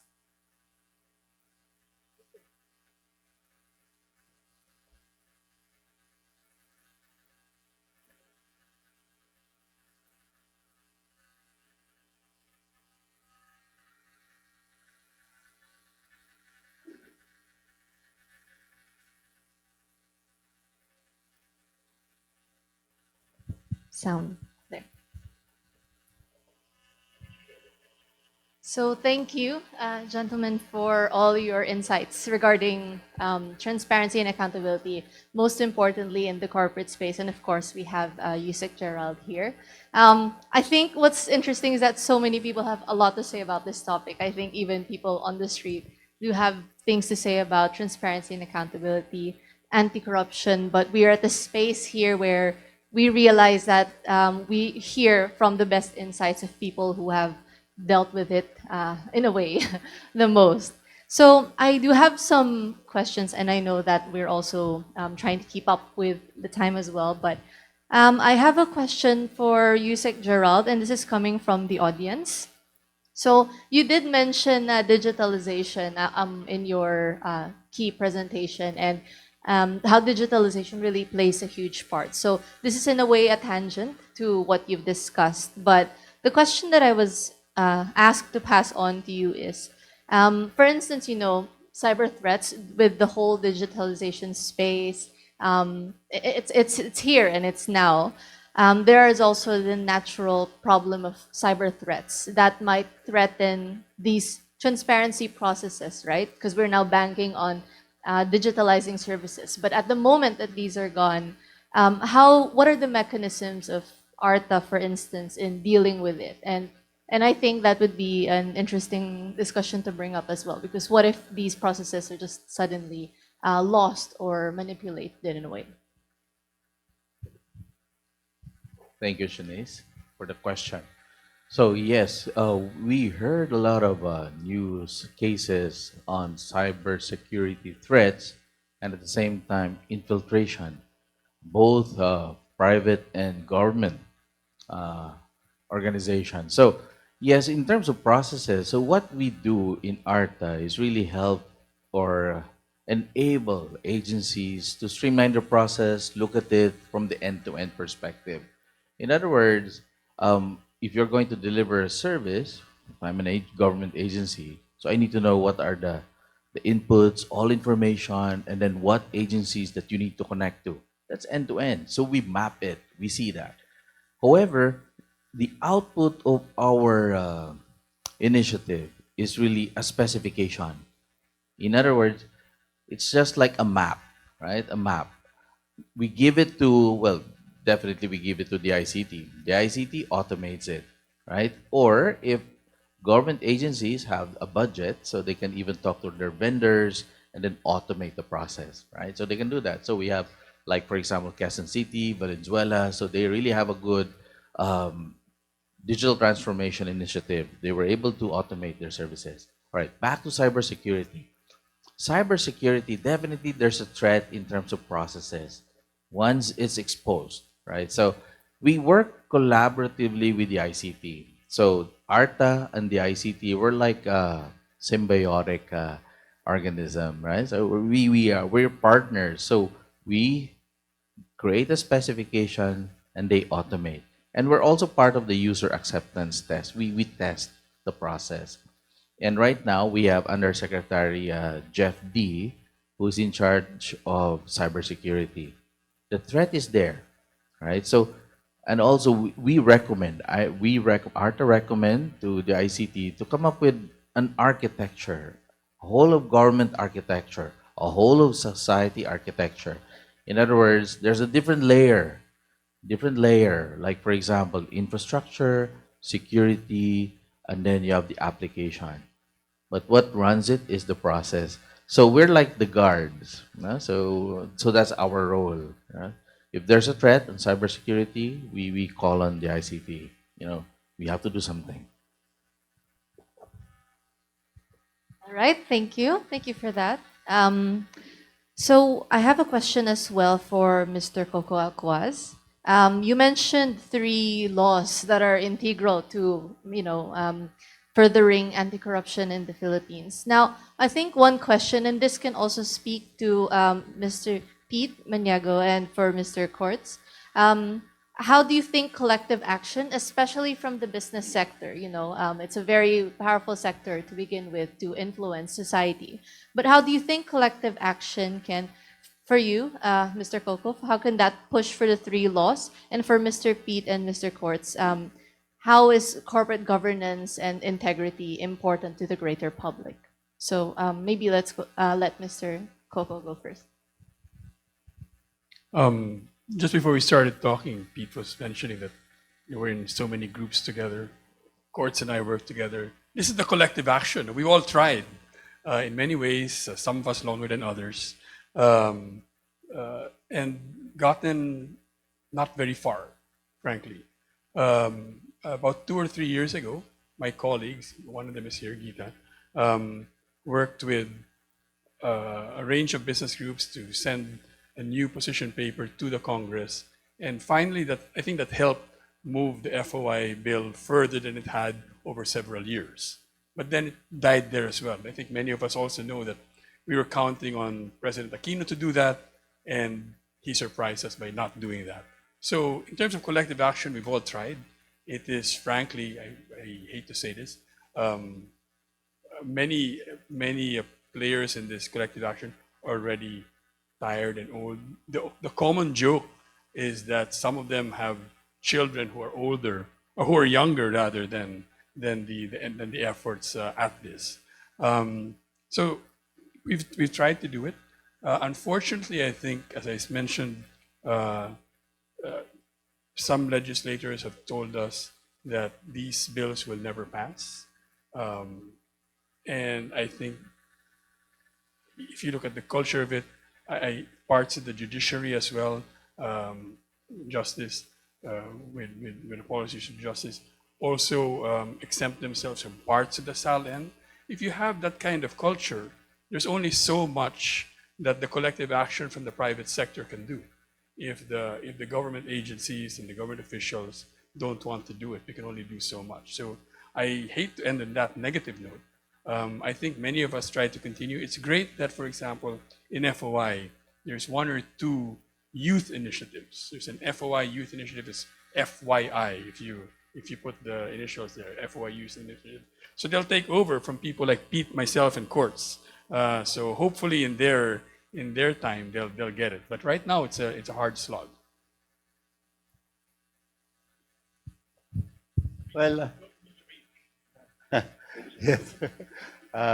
Well, the Institute of Corporate Directors will promote good corporate governance in the private sector for the benefit of society.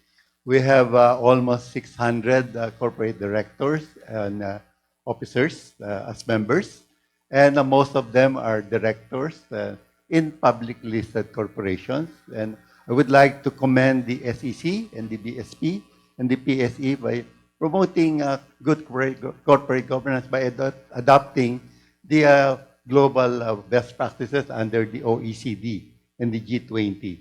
And for example, the RCC has already adhered to that, and there is the manual of corporate governance issued by SEC, which the companies must follow. And also they have to, starting last year, they have to submit sustainability reports. So all of these reports forced companies and also through our network of directors to adhere to these best practices. And slowly but surely, our companies are improving, although the Philippines is still is the pioneer in the stock market in Asia. We are now the smallest. We have about 200 only, and other countries have thousands. And we would like to improve that. And I think if we have companies like Ayala, like the SM Group, like Aboitiz, and all of these companies who are doing well in the stock market, by observing this good governance, then I think the other will follow, since they are always the ones who are also doing well in the stock market. There is a direct correlation. And our directors who are placed in many companies try to ensure as independent directors that these are followed and that we will keep on improving in the ASEAN Good Corporate Governance Scorecards. Yes, on the FOI, right? So on the FOI, I think that is something that maybe we need to look into, right? Very, very important. Well, just to quick update, last Friday, we signed an MOU with AIM, no? With AIM, Asia Institute of Management. So where President Ji Kyung was there to sign with ARTA. So the initiative really was that for us to provide a global correct data on the global competitive ranking. So we need to be able to get all of this information from agencies. Because for all we know, the information that we give there may be old, outdated data, and it doesn't reflect what we have right now, where we are right now, right? So So we need to, like for example, okay, so if the FOI is not yet moving, or let's say it's stalled, we need to anchor it on a certain case where there's a need. Like for example, the president needs information on this, then we need to anchor that initiative there so that the FOI it continues, right? So such initiatives, we have a lot, streamlining processes, but then we need to integrate data sharing. That's one area that we're going to look into next year, because we need to have a common data bank information, right? So maybe we can anchor FOI there, right? So that it moves. Okay, there you go. Before I pass the course, the other positive note, aside from things like the FOI Youth Initiative, is many local governments have passed their own FOI ordinances. About 80 of them have done that. So it's taking root in these alternative ways. It would be great if we had a national law. So maybe these kinds of investments will lead to that down the road. And I'll try to link everything together. FOI, actually, that's actually already happening in my LGU in Pasig, where I personally experience the value of streamlining processes, especially the payment of real estate taxes, where before it was, discretionary. You have to face someone at the office, and then someone harasses you and says, you have a valuation that's not aligned, or et cetera, et cetera. But now, because everything is online, payment is online, it's a relatively painless process for me and very convenient. I can do it in the convenience of my home. And right now, I just remembered I have to pay it because year end, and aligning that with the principle of transparency, like what Attorney Maniego said. And what we are doing at the Ramon Vidal Rosario Senior Center for Corporate Responsibility is advocating for companies to actually disclose their impacts through the sustainability reports, which is, I believe, going to be mandatory for all companies soon, not just for listed companies. So again, for companies that believe in the principle of transparency and accountability, this is an opportunity for all companies to be more forthright in not just declaring what they're doing good to society and the environment, but also the challenges that they're facing, and opens up dialogue with their stakeholders to actually help them address the adverse impacts that they are actually doing on communities and the planet. And with that, I believe this work needs an enabling environment, and that can't be done by government alone. Again, in our own workplaces, in our communities, the principle of values, ethical decision making should also be paramount among everyone, especially the individual. It's not an accident that integrity starts with I. So that habit of self-reflection, if we are doing the right thing, even when nobody's doing, is, I believe, a very strong mantra to adopt, because that would ensure that we don't need someone watching over us to do the right thing. Thank you. Thank you. So just, a lot of things pop in my mind. Sorry, right? Just want to add this. Okay, so this is really good collective action. Huh? So we're working, we're collaborating, understanding the issues, and then of course networking is good. In my case, we need to act. We need to act. So meaning there's a need for us to resolve issues, concerns, complaints, and come up with something. Like for me, so this is my first time in the government, but it doesn't mean that I will be here forever, right? So for me, time is running out. I'll be here maybe 4, 5 years, but then who knows, right? So that is why for us in ARTA, every day, whenever there's a complaint, we try to act on it right away, right? So we do clarificatory meetings, right? So if there's a need, we summon agencies to connect, and then we call, what's the issue? and then we resolve it. The moment that we call, sometimes they don't even wait for the Zoom meeting, it's already resolved. However, we can do that every complaint, right? In all complaints. So it has to be, so like corruption or, what do you call that?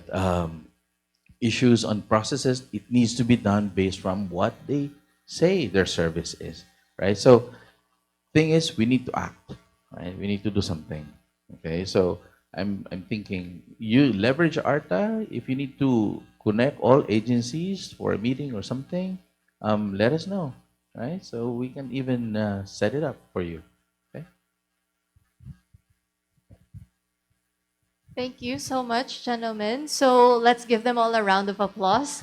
And I'll hand it over back to Joyce. Thank you so much for your insights and all the information you've given. All right, thank you very much to our panelists. Again, let's all give them a round of applause, please. Okay. So now we will go straight to our second panel. And the next panel will look into transparency and open data, creating a culture of anti corruption in a democratic society. And we are honored to have with us today Honorable Conchita Carpio Morales. She is a former Associate Justice of the Supreme Court of the Philippines, former Ombudsman, and currently the convener of One Sambayan. Today, she will discuss the challenges in upholding transparency and accountability in the country. Ladies and gentlemen, let's all welcome a former Associate Justice and former Ombudsman, Conchita Carpio Morales.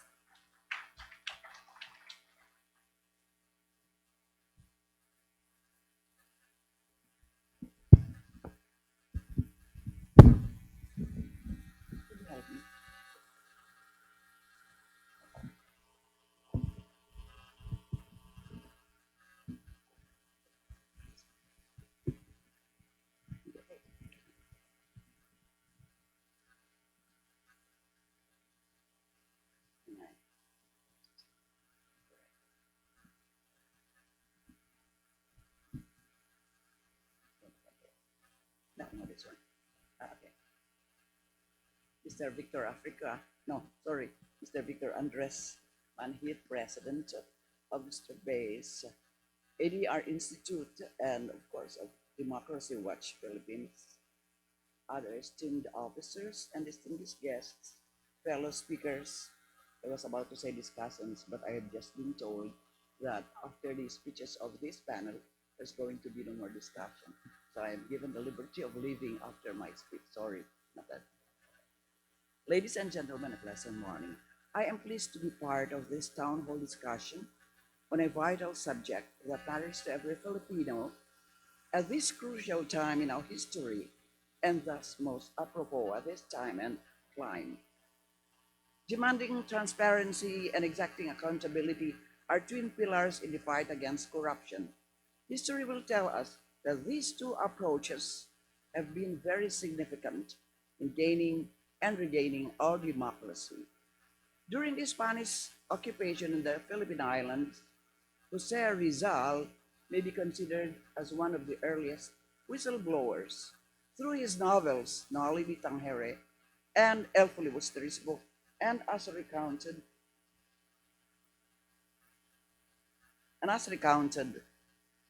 in his countless articles, poems, and correspondence, Rizal creatively exposed the corruption. I can no longer read my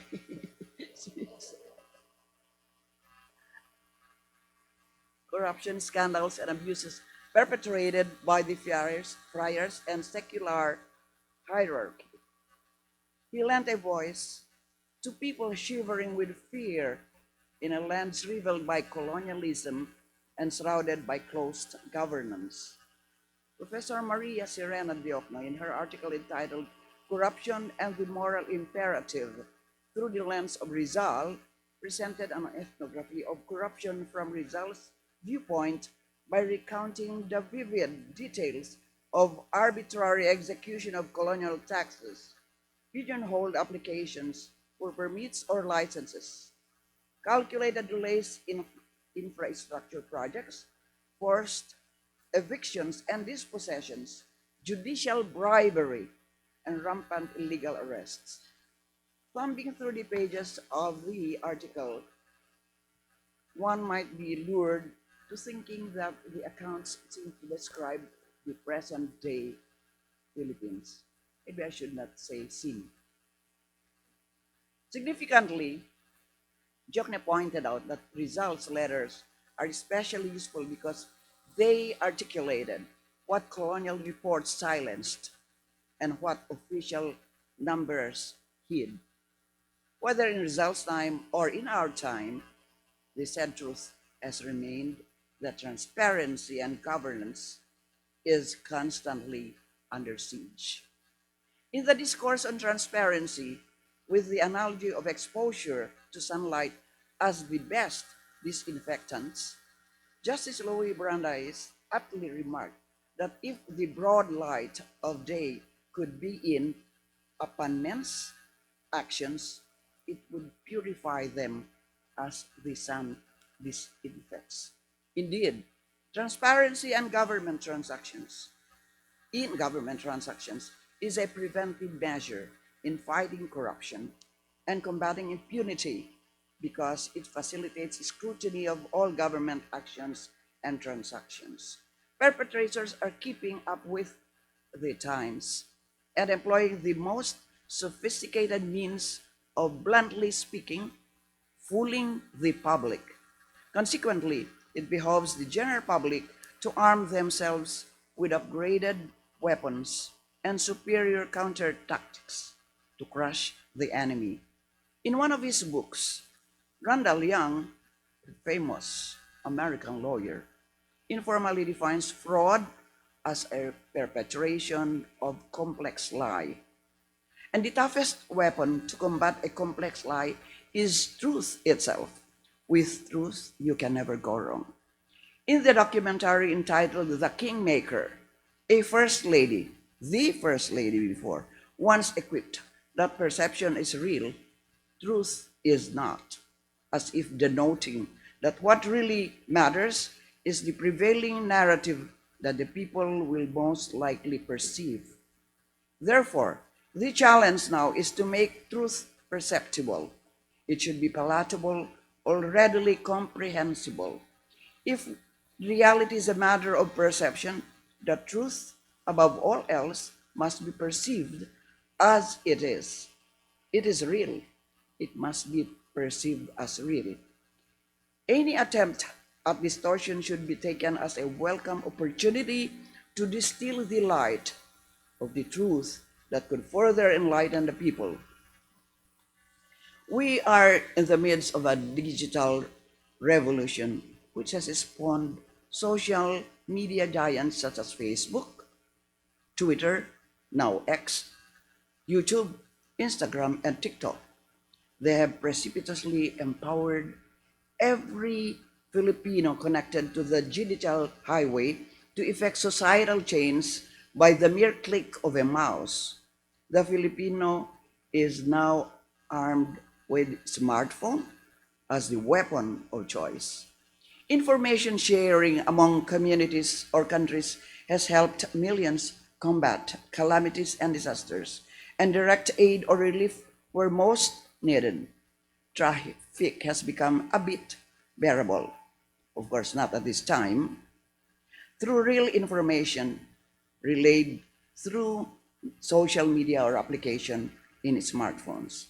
As the Arab Spring has shown, social media is now the most effective means to spread information around the globe. Propaganda is spread to millions in a matter of seconds, and governments are made or destroyed in the context by which their messages and programs are packaged in their respective websites or social media accounts.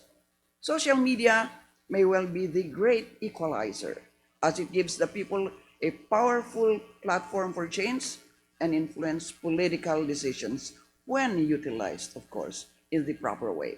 Undoubtedly, the growing influence of social media has helped shape public opinion and called government to action. If Rizal were alive today, he would have taken the advocacy to the next level Rizal would have taken his advocacies online and blogged or tweeted his thoughts on the burning issues of the day. Millions probably would have subscribed, liked, or followed his tweets or posts, while those critical of him or simply against him would have blocked or unfriended him from their list.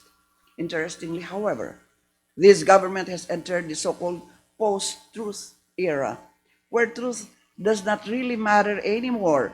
Post-truth means relating to or denoting circumstances in which objective facts are less influential in shaping public opinion than appeals to emotion and personal belief. What happens then in a post-truth era when truth becomes irrelevant, discussions become irreverent. This is exactly what is happening now. It is not only truth that becomes elusive, even reason has escaped us. With the advent of social media in the country, saw the birth of post-truth politics, where emotional impact rather than truth is what matters. There is a lack of demand for truthful and honest discourse. Facebook has become a searing battleground for propaganda, apologies, and trolls to foment dissension to a vulnerable, ill-informed young population that acknowledges Google as the sole and primary source of information for just about everything. A big part of the population would rather believe and share fake news, fake sites, and echo the baseless assertions of dubious bloggers and flame baiters. They no longer care to verify the veracity of their allegations. With no effort to set the facts straight, quite a number consequently fail to discern, distinguish, and detect misdeeds that deserve to be denounced. This comes as a great cause for concern. Indeed, truth is not served on a silver platter. One must continually assert one's right to information in order to arrive at a factual truth. History tells us that freedom of speech and the right to information have been fought and won at so much cost and must steadfastly be preserved. History likewise tells us that modern day truth and breakthrough exposes were considered heresies and blasphemies in their inception until they were painstakingly challenged and distilled in the agora of ideas where sacred beliefs and sacrilegious opinions clash to produce that spark that enlightens. After all, the granules of truth do not turn up in a single rainfall. The harbingers may either seize it or simply watch it evaporate. Albert Einstein once reminded that laws alone cannot secure freedom of expression. In order that every person present his or her views without penalty, there must be a spirit of tolerance in the entire population. On the same note, former UN Secretary General Kofi Annan added, ignorance and prejudice are the handmaidens of propaganda. Our mission, therefore, is to confront ignorance with knowledge, bigotry with tolerance, and isolation with the outstretched hand of generosity. Of course, top leadership is most important. Leadership is example. Leadership by example counts. If we are to expect everybody to use the line, I have always emphasized that leadership by example is really what counts. If a president is corrupt, what will prevent the underlings from being not corrupt? Sasabihin nila, kayo lang bang marunong? Of course. It must be a brand of leadership that knows no sacred cows. It is high time that public servants face the consequences of their misdeeds. Unfortunately, there are some public servants who the evidence shows that they are really guilty go scot-free. Don't ask me why. They can no longer hide behind the fame, their fortune, or their friends in power. American writer Qasim urges us to rethink in this wise, and I quote, choose a leader who will invest in building bridges, not walls. Books, not weapons. Morality, not corruption. Intellectualism and wisdom, not ignorance. Stability, not fear and terror. Peace, not chaos. Love, not hate. Convergence, not segregation. Tolerance, not discrimination. Fairness, not hypocrisy. Substance, not superficiality. Character, not immaturity. Transparency, not secrecy. Justice, not lawlessness. Environmental improvement and preservation, not destruction. Truth, not lies. I thus urge everyone to continue that spark, committing that spark of hope by upholding truth at all times. It is in this light that I commend the Strat-based ADR Institute and Democracy Watch Philippines for their mission and worthwhile endeavor. Let us join them in demanding a more truthful, trustworthy, and transparent government. Maraming salamat po.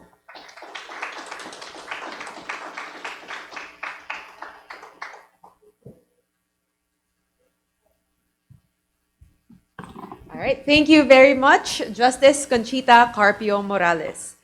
Our next speaker is Dr. Philip Arnold Randy Tuaño. He is the Dean of the Ateneo School of Government. Today, he will talk about strengthening transparency and accountability, especially among local government units. Let's all welcome Dean Randy Tuaño.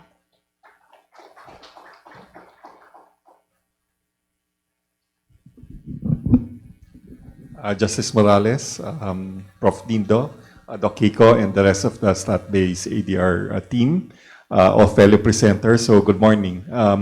I've been asked to make a short presentation on some initiatives on strengthening transparency and accountability.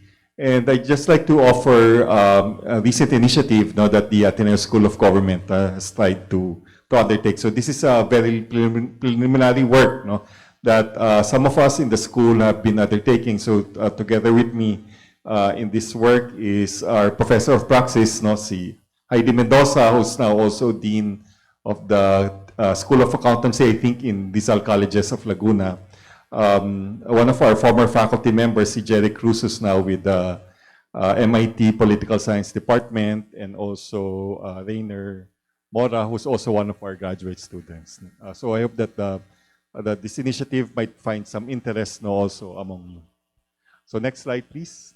So again, Doc Kiko earlier gave the in his opening remarks, some of the data in terms of corruption. So we've seen not only in the Transparency International indices, but also in other indices, for example, as well, the World Bank's World Governance Index, and also the World Justice Project in terms of their corruption indicators. So we've seen a steady decline in terms of control over corruption in the Philippines. And of course, this has a lot of impacts. We've, a 2017 report by the Office of the Ombudsman said that the annual loss, well, the 20% of our national budget is lost to corruption, and that's an equivalent of to around 1.4 public housing units, 700,000 classrooms, or the equivalent of 7 million Filipinos that have lost medical assistance.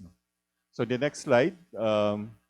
So we know that a big chunk of part of corruption happens also, or lack of transparency also happens in the local government units. In fact, the Department of Justice report in 2021 noted that the LGUs, local government units, received the highest level of complaints in terms of corruption.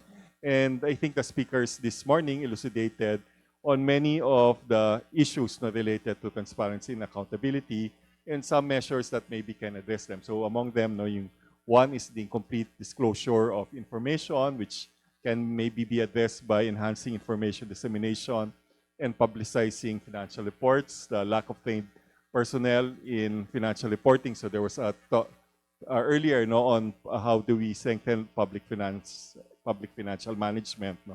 and therefore undertaking capability building for local government officials, no, in this aspect is important.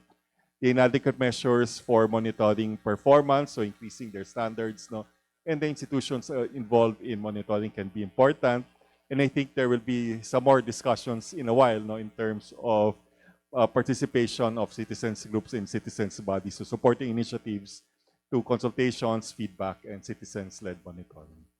So let's just go to the next. So I was asked, no, to talk a little bit about open data. So this initiative that we have, no, is related to this open data, so that allows government data more accessible to the public and also to detect irregularity. So some of us, no, a few months ago were discussing maybe how can we use the Commission on Audit data. So as you know, there are around 33,000 annual audit reports that the Commission on Audit actually produces. So maybe that can be data set now that can be used to detect the level of transparency and accountability, especially among local government units. So this data set is available from 1998 to 2020.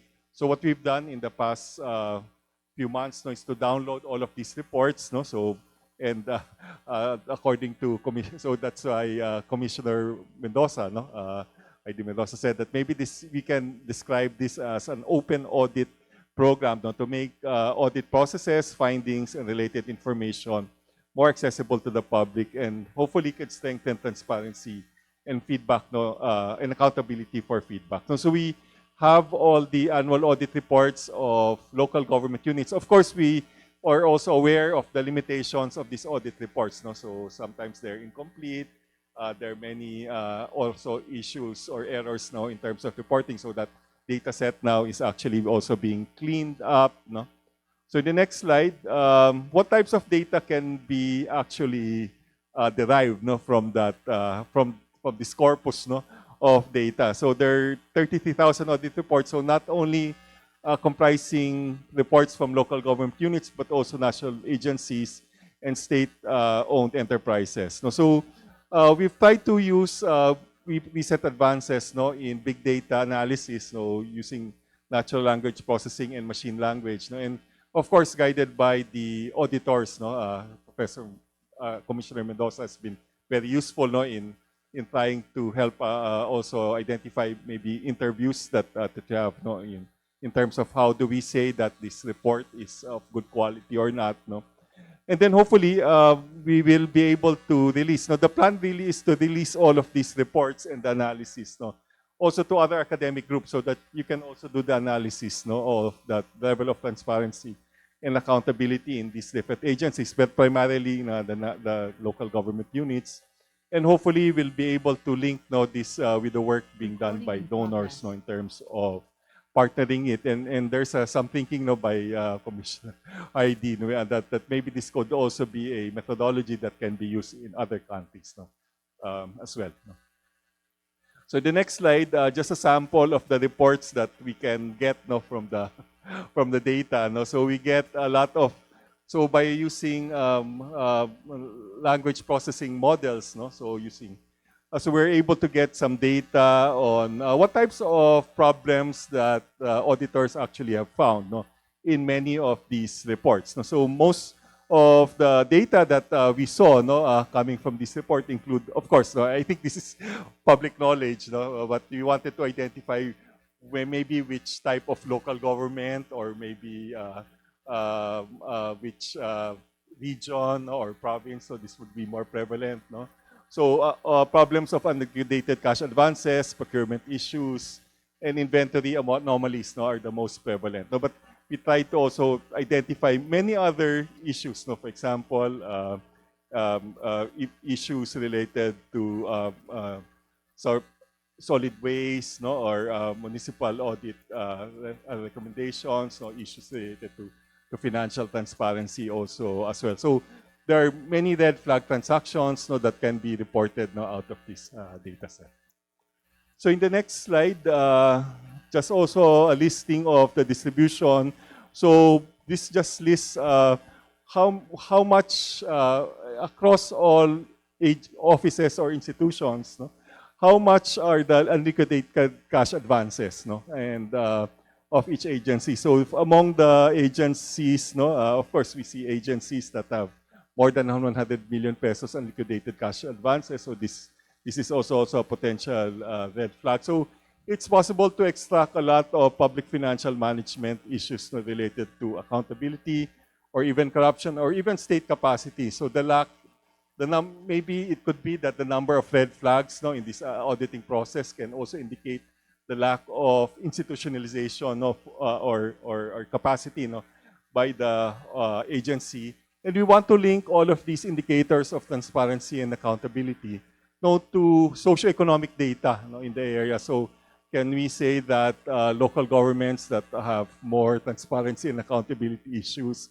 have poorer socioeconomic outcomes? So we are testing it in terms of looking maybe at health outcomes, no, among the local government units.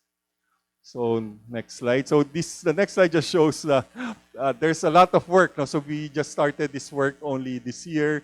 There's still a lot of work to do. No? So to parse also the 33,000 audit reports, so really needs some sort of coding, no, and also trying to identify what are the indicators, no, of fiscal accountability and service delivery.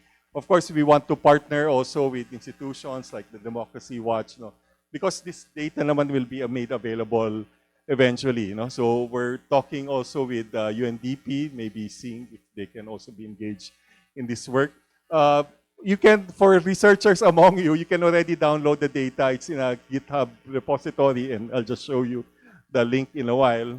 And of course, no, engaging also with groups, no, StatBase, no, Democracy Watch, and others, no, will actually be very important to our work. So just in the next slide, we'll show you the link if you need to get the link. So you can download already the data from our colleague, no, at MIT, si Jerry Cruz. No, the data is already there.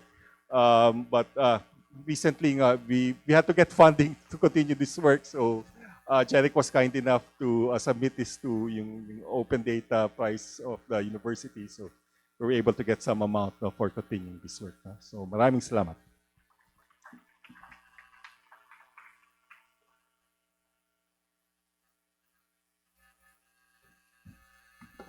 Thank you very much, Dean Randy Tuanyo.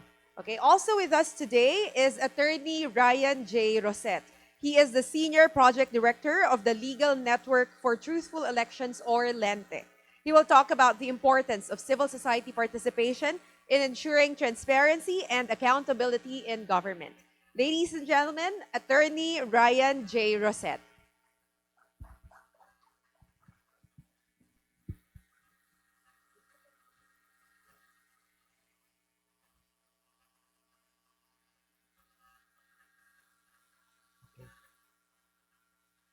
Hello. Hello. Maraming salamat at magandang umaga sa lahat. So, what I'll talk about really is the project of Lente, the abuse of state resources.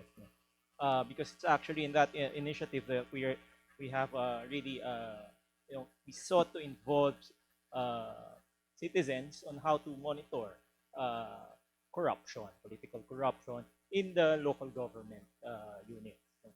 So, siguro for context, no, abuse of state resources is a form of political corruption that specifically creates an unfair political competition as it tilts the scales in favor of incumbent officials who have easier access to state resources because of the positions they hold. No? So one example is the use of government equipment, facilities, funds for campaigns. So yung very simple example is, for example, using vehicles, no, of local government units for campaigns. So essentially, that's use of taxpayers' money to skew electoral competition, no, in favor of the incumbent. So another is the inflated engagement of job order personnel as a form of legal vote buying. So how is that done? No? So local government units, no, job order personnel are not covered by the PS cap under the local government code. No? So what happens is that in the year leading to the election, the local government unit can actually hire job order personnel. No? Of course, pag hinar mo yung job order personnel, what will happen is that that's a guaranteed vote for you. Not only one vote, no? The entire family of the local government unit. No? So now, we were actually surprised by the number of job order personnel hired or engaged by local government units. No? Minsan mas malaki pa talaga dun sa natural manpower complement ng local government unit. No? So there was one na sinabi niya na 4,000. No? There was one na 2,000. So translated into actual conservative number of votes, that's around 6,000 to 8,000 number of votes. No? So these are a practice undermines democracy in a myriad of ways. At the outset, it enfeebles the electoral process as a mechanism for political accountability. Likewise, it reinforces deeply embedded dynamics of dynastic politics. In addition, it affects the quality of government and public administration. For instance, government officials may gatekeep and instrumentalize access to government services such as welfare programs, scholarships, or even cash assistance programs based on the number of votes the beneficiary can effectively deliver. So, scholarship programs are actually granted based on ilan ba yung registered voters sa family mo. And so ngayon, if the local chief executive can identify na this person will can deliver votes, no? Ilan ba yung registered voters? Sige, I will grant you the scholarship program. So it's not there is no strict metric or objective indicator on how you grant scholarship programs. And it's the same thing for social welfare programs. No? So cash assistance programs. No? So based on the number of votes. No? So also, no, yung approval or even prioritization of projects may be conditioned on whether a particular barangay has or can mobilize a large number of votes. Translated into its practical effects is or compromises the quality of governance. Now, the mechanisms that facilitate ASR are complex and multidimensional, in part actually emanate from antiquated policies and the lack of robust legal framework to ensure accountability. This notwithstanding, what surprised us was, because in the process of conducting this research, we interviewed several respondents. So what surprised us actually was that the lethargy on the part of the interviewees with respect to corruption and ASR. So insofar as our respondents were concerned, corruption has been normalized along with the citizens' withdrawal from participation, from the space of governance participation. So in a sense, very defeatist yung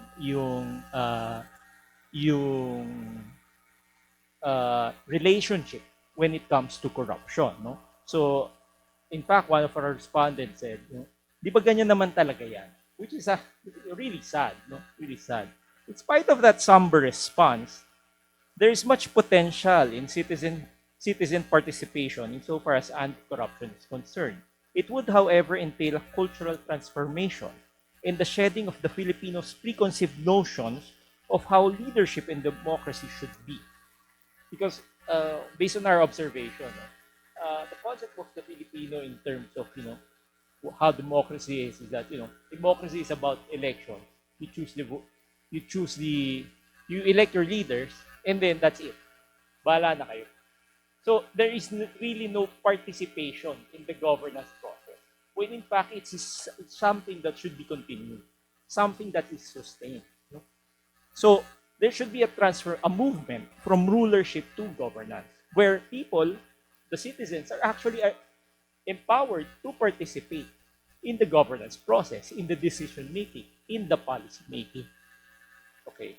So in this connection, Lente engaged various stakeholders, in particular the youth, other election monitoring, and civil society organizations to conduct trainings on ASR so that they may develop an awareness of its evils and how it affects them on a personal and relatable level. Lente 2 launched a series of educational videos to facilitate awareness raising and broad dissemination of information on ASR. Unsurprisingly, a significant number of those we have trained narrated stories of how 4Ps in social welfare programs were weaponized for purposes of undermining competitiveness of the election. So at that moment, ASR as a form of political corruption was transformed from an abstraction to something concrete that could be felt and experienced by the respondent, by the trainee. Kasi, uh, for based on our respondents, no? I mean, they have an idea of corruption. Yeah. Sabihin nila, may kickback, ganyan, di ba? But for them, it's an abstraction. It's very distant. So, and and that's the reason why, part of the reason why people really are very lethargic when it comes to corruption. But when we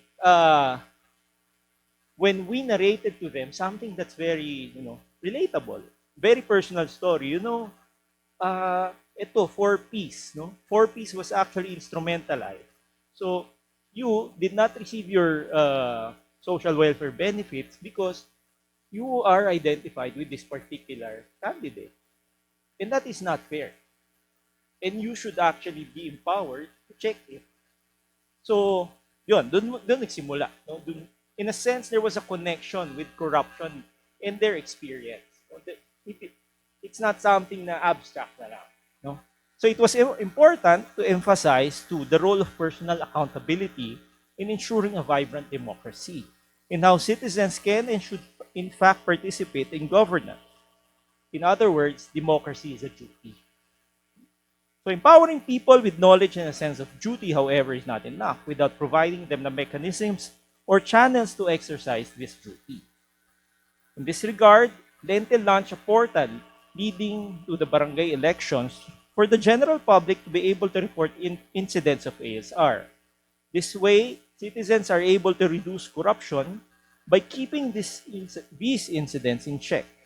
By harnessing the potential of an informed public and the power of technology, otherwise known as crowdsourcing, citizens can actually extract social accountability from its leaders. Inextricably and intimately related to these concepts of effective channels and mechanisms for social accountability is the notion of transparency and open access. This is because public availability of decision-making processes in terms of rules and identities of the decision makers increases the likelihood of detection of corruption. Transparency lowers the information barrier, allowing for scrutiny and monitoring, apart from the fact that it deters corruption by increasing fraud detection.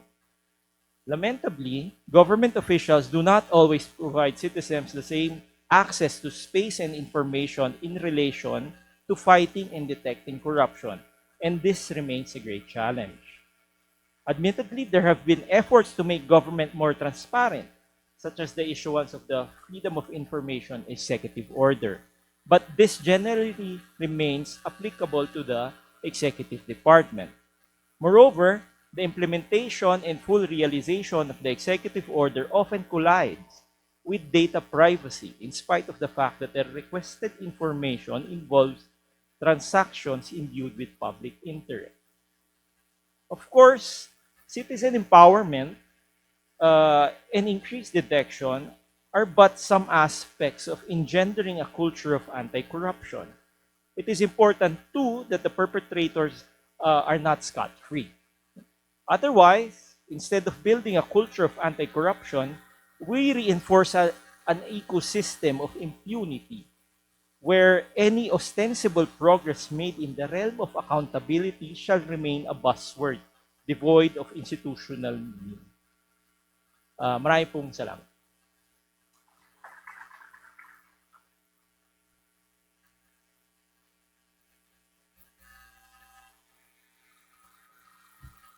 Okay.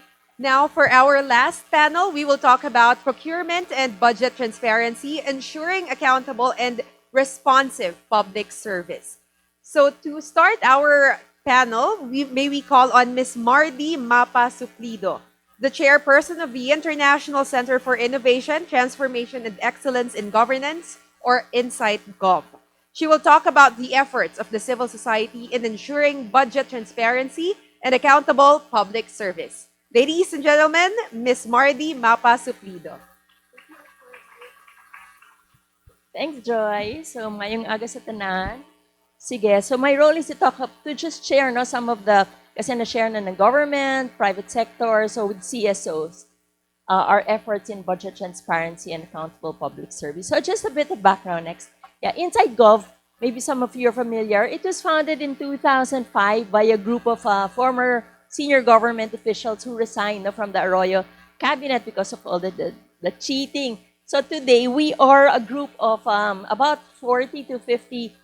We call ourselves crossover leaders because all of us were from civil society, NGO, who believe in engaging with government. So we crossed over to government and we're back now in civil society.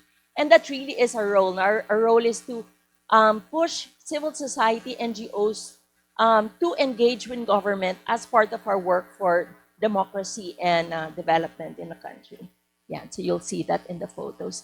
Sige, next slide. So, and why do we do this, diba? Some mentioned like in business because it helps them, in government also.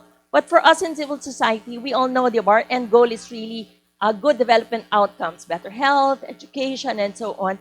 From our experience from the past many years, like 35 years in NGO and in government, we really can say that we can only have good development outcomes only if we have, can you click it all?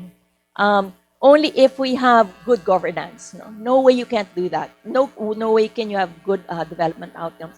And we can only have good governance if there's transparency, accountability, if we get involved in politics. So that's really our push. Next slide. So our efforts, syempre, responds to what's needed at that time. Diba? Many of us got into government. Like me, I became chair of the National Youth Commission during the time of Cory.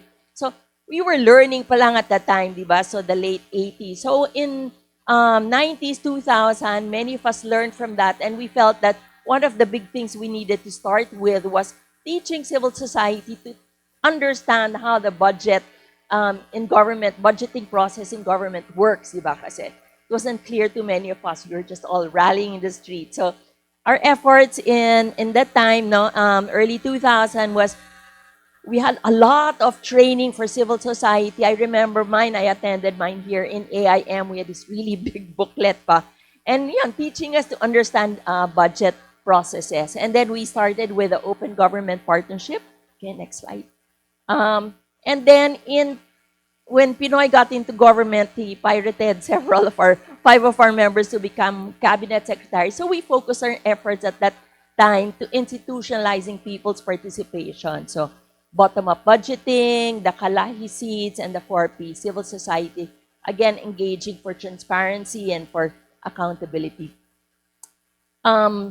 Nowadays, today and recently, the past 6-7 years, we feel that the major issues now in terms of transparency, accountability with the government are these three. The first one already mentioned, yung restricted public access to SALN, so wala nang lifestyle checks. So, you know what's the result of that. The second one is the mga corruption, diba, with the Pharmaly, PhilHealth, DepEd laptops, a lot of appointments based on patronage, and even the 4PH, yung sa government ng DSUD, a lot of corruption happening there. And then the third is the stalled FOI bills, and connected na rin dyan yung confidential funds. So our efforts, just of 3 more slides, one is, for example, last November, we, with our partner CSO, Manindigan na, we filed this bill asking the Supreme Court to declare the transfer of confidential funds as unconstitutional and order the return of the OPP's 125 million that was spent last December. And then there was another petition filed in November 15. Another effort is also calling for truth commission for the EG case that happened the past 6 years. Okay. This one already mentioned, yung OGP continues, and it's our partner Code NGO that's working on that together with LSIG. Okay, next slide. Ito naman is There's this one, Affiliated Network for Social Accountability. So they have this social accountability school that's moving outside Luzon, so Visayas, Mindanao. Again, continuous capacity building of CSOs of how to engage with government. Ito naman is with SNPP is yung samahan composed of the families who were part of the 4Ps, no? Sometimes the 4Ps is used for political purposes. So with this SNPP, we have supported them in engaging with DSWD to make sure that those selected for the 4Ps program are really those that are deserving. Okay? And then you will see here several other organizations that are focused again on strengthening civil society involvement with government. This one, I'm sure you've heard of Galing Pook, no? But this one, Galing Pook usually focuses on awarding LGUs. Recently, they've had this one, which is awarding also civil society organizations on their engagement. So just that sharing, no, that there's really there's a lot, but not as much as we should have. Just an insight was, diba, there are many NGOs kasi that are focused on feeding, on education, and so on, and CSR efforts. Baka we can partner kasi with the corporations here to try and encourage more of the CSR of companies na hindi lang tree planting and feeding and painting in schools, but assist really with the budget process, monitoring for transparency and accountability. So thank you very much.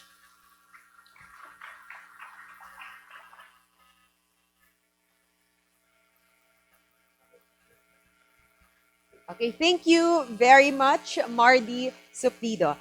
Now, our final speaker for today is Dr. Ador Torneo, the director of the LaSalle Institute of Governance. He will discuss how research on transparency and accountability transcend academic spaces and have been put into action through collaborative work with other sectors in society. Ladies and gentlemen, Dr. Ador Torneo.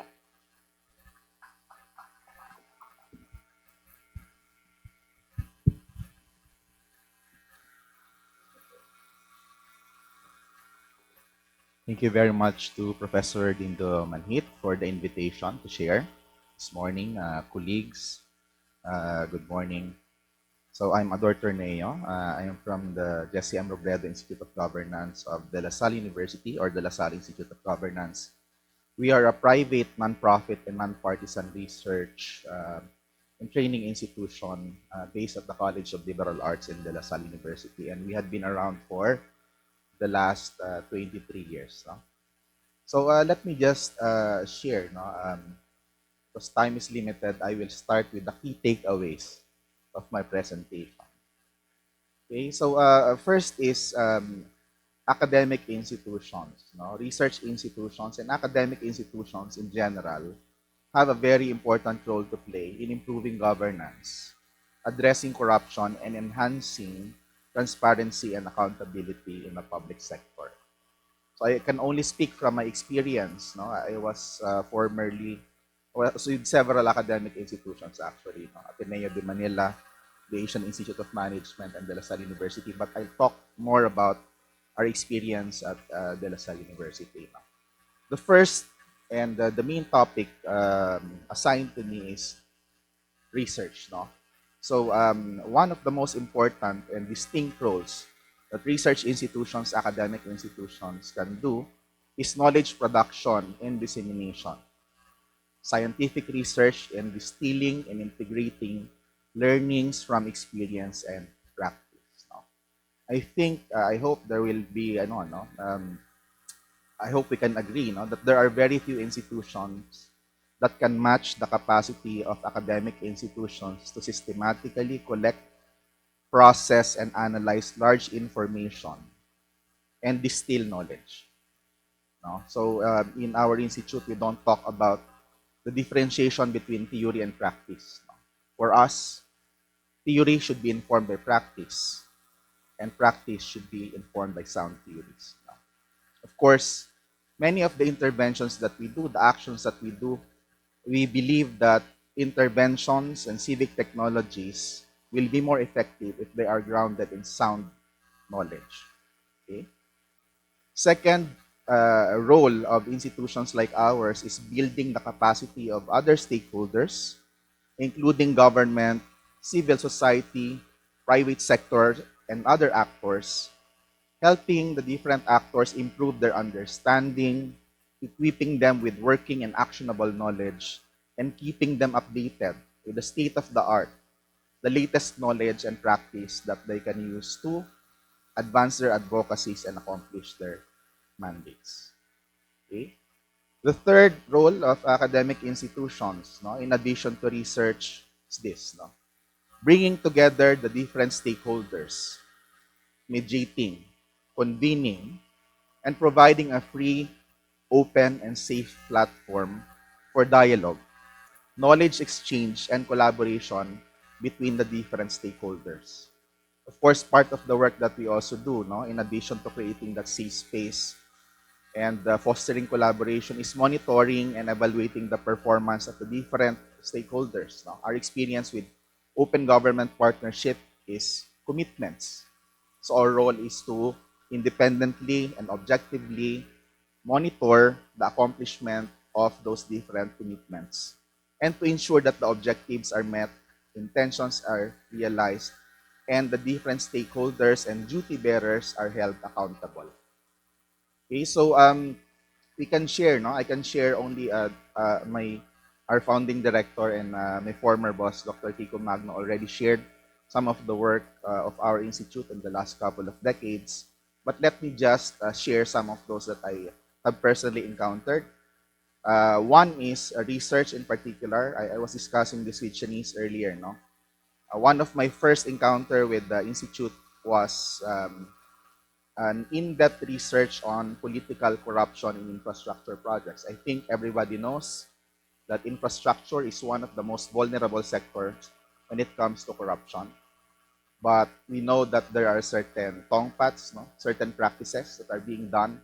But in terms of depth, no, the hows, the whys, exactly where, what are the vulnerable points, and which points can be strengthened and addressed. That's the kind of research that we did. No? So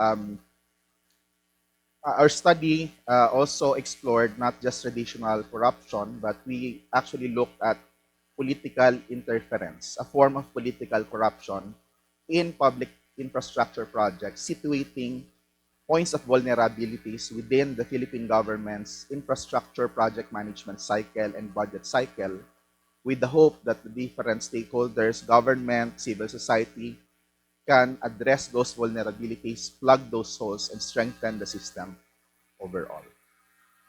Okay, our study was presented to and adopted by, in part by the DPWH during the early part of the Aquino administration and by some of our civil society and development partners.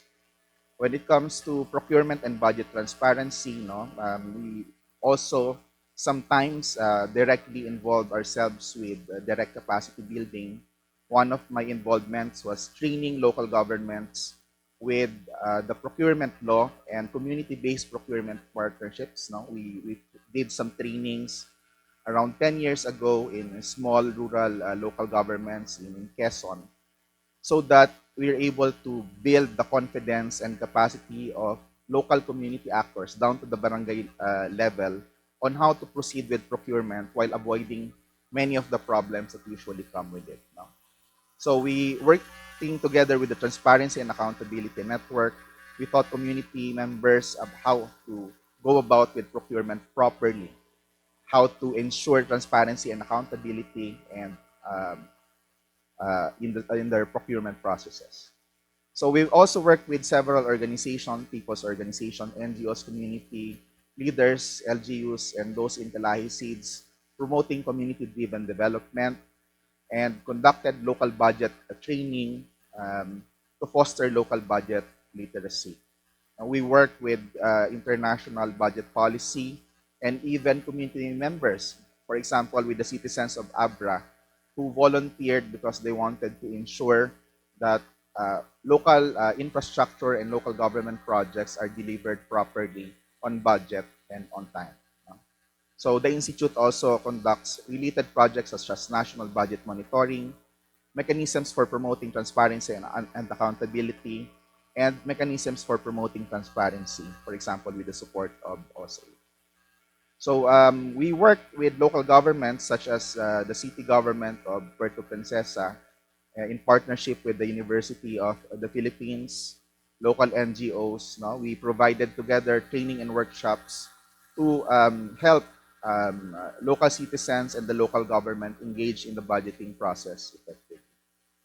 So the other work that we do is also local prevention and civil society monitoring. One of the things that we help do is to, I remember one of the first major projects that I had with the Institute a long time ago, supported by the World Bank, is empowering civil society organizations and government agencies to ensure local public service delivery. No? So the project brought about not just local government stakeholders, but actual knowledge stakeholders. This is where we involved St. Paul University Philippines, Bicol University, Silliman University, University of San Carlos, Central Philippine University, and Mindanao State University, among others. No? So collaborations with these academic and research institutions were established to support research and enhance the capacities of CSOs and government agencies. We also fostered and facilitated multi-stakeholder knowledge partnerships to ensure collaboration and to amplify the effectiveness of the interventions of participating organizations. So our most recent work now is formerly sitting as the representative of the academe in the Philippine Open Government Partnership. As the academic partner, no, one of our work is to provide an independent independent and objective assessment of many of the proposed commitments of the national governments, many of the proposals of our civil society partners, and basically making sure that the different stakeholders and members of the open government partnerships are aligned, no, with the things that we want to accomplish. We are part of the national action planning and had been part of the Philippine Open Government Partnership for the better part of the last decade. So maybe just to summarize, no, some of the things that I learned in here, no, one is if you really want to work in this area of transparency and accountability, we in the academe cannot stop in just doing research. It's not enough to do research. We need to do the kind of research that matters, and we might also have to take the additional step of making sure that our research becomes translated into actionable technologies. No? We cannot stop in the research. The other thing is we cannot say we're just the academe, we just do study and we produce knowledge products. No? Our experience with the Open Government Partnership tells us that we have to take an active role in ensuring that our research is translated concretely into policy, working with the different stakeholders to ensure that the work that we do ends up and realized. No? So the connection between research policy and action becomes even more critical, especially as we draw closer to International Anti-Corruption Day a few days from now. And some of the efforts that we shared through the Open Government Partnership, the work that we're currently doing with open contracting, the research and collaborative efforts that we're doing in partnership with different universities, no, intends to bridge gap between theory and practice, between academic discussions and real-world impact. No?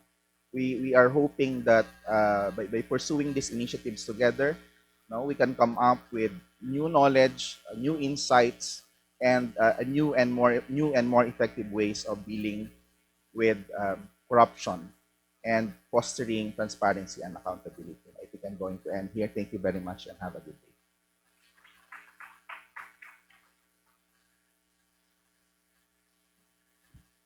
Thank you very much, Dr. Ador Terneo. And thank you to all our speakers today. But we're not ending yet. When we were planning this event, to be honest, we invited quite a number of speakers from different sectors of society because we were thinking, baka hindi sila baka hindi konti lang yung umoo, ganyan, because maybe they're tired already of because we do this almost every month, almost every year, we talk about corruption, and yet, sabi nga kanina, it's, as, kahit na maraming gawin yung civil society, academe, think tanks, if kung hindi naman, wala namang political will, there really isn't much that we can do.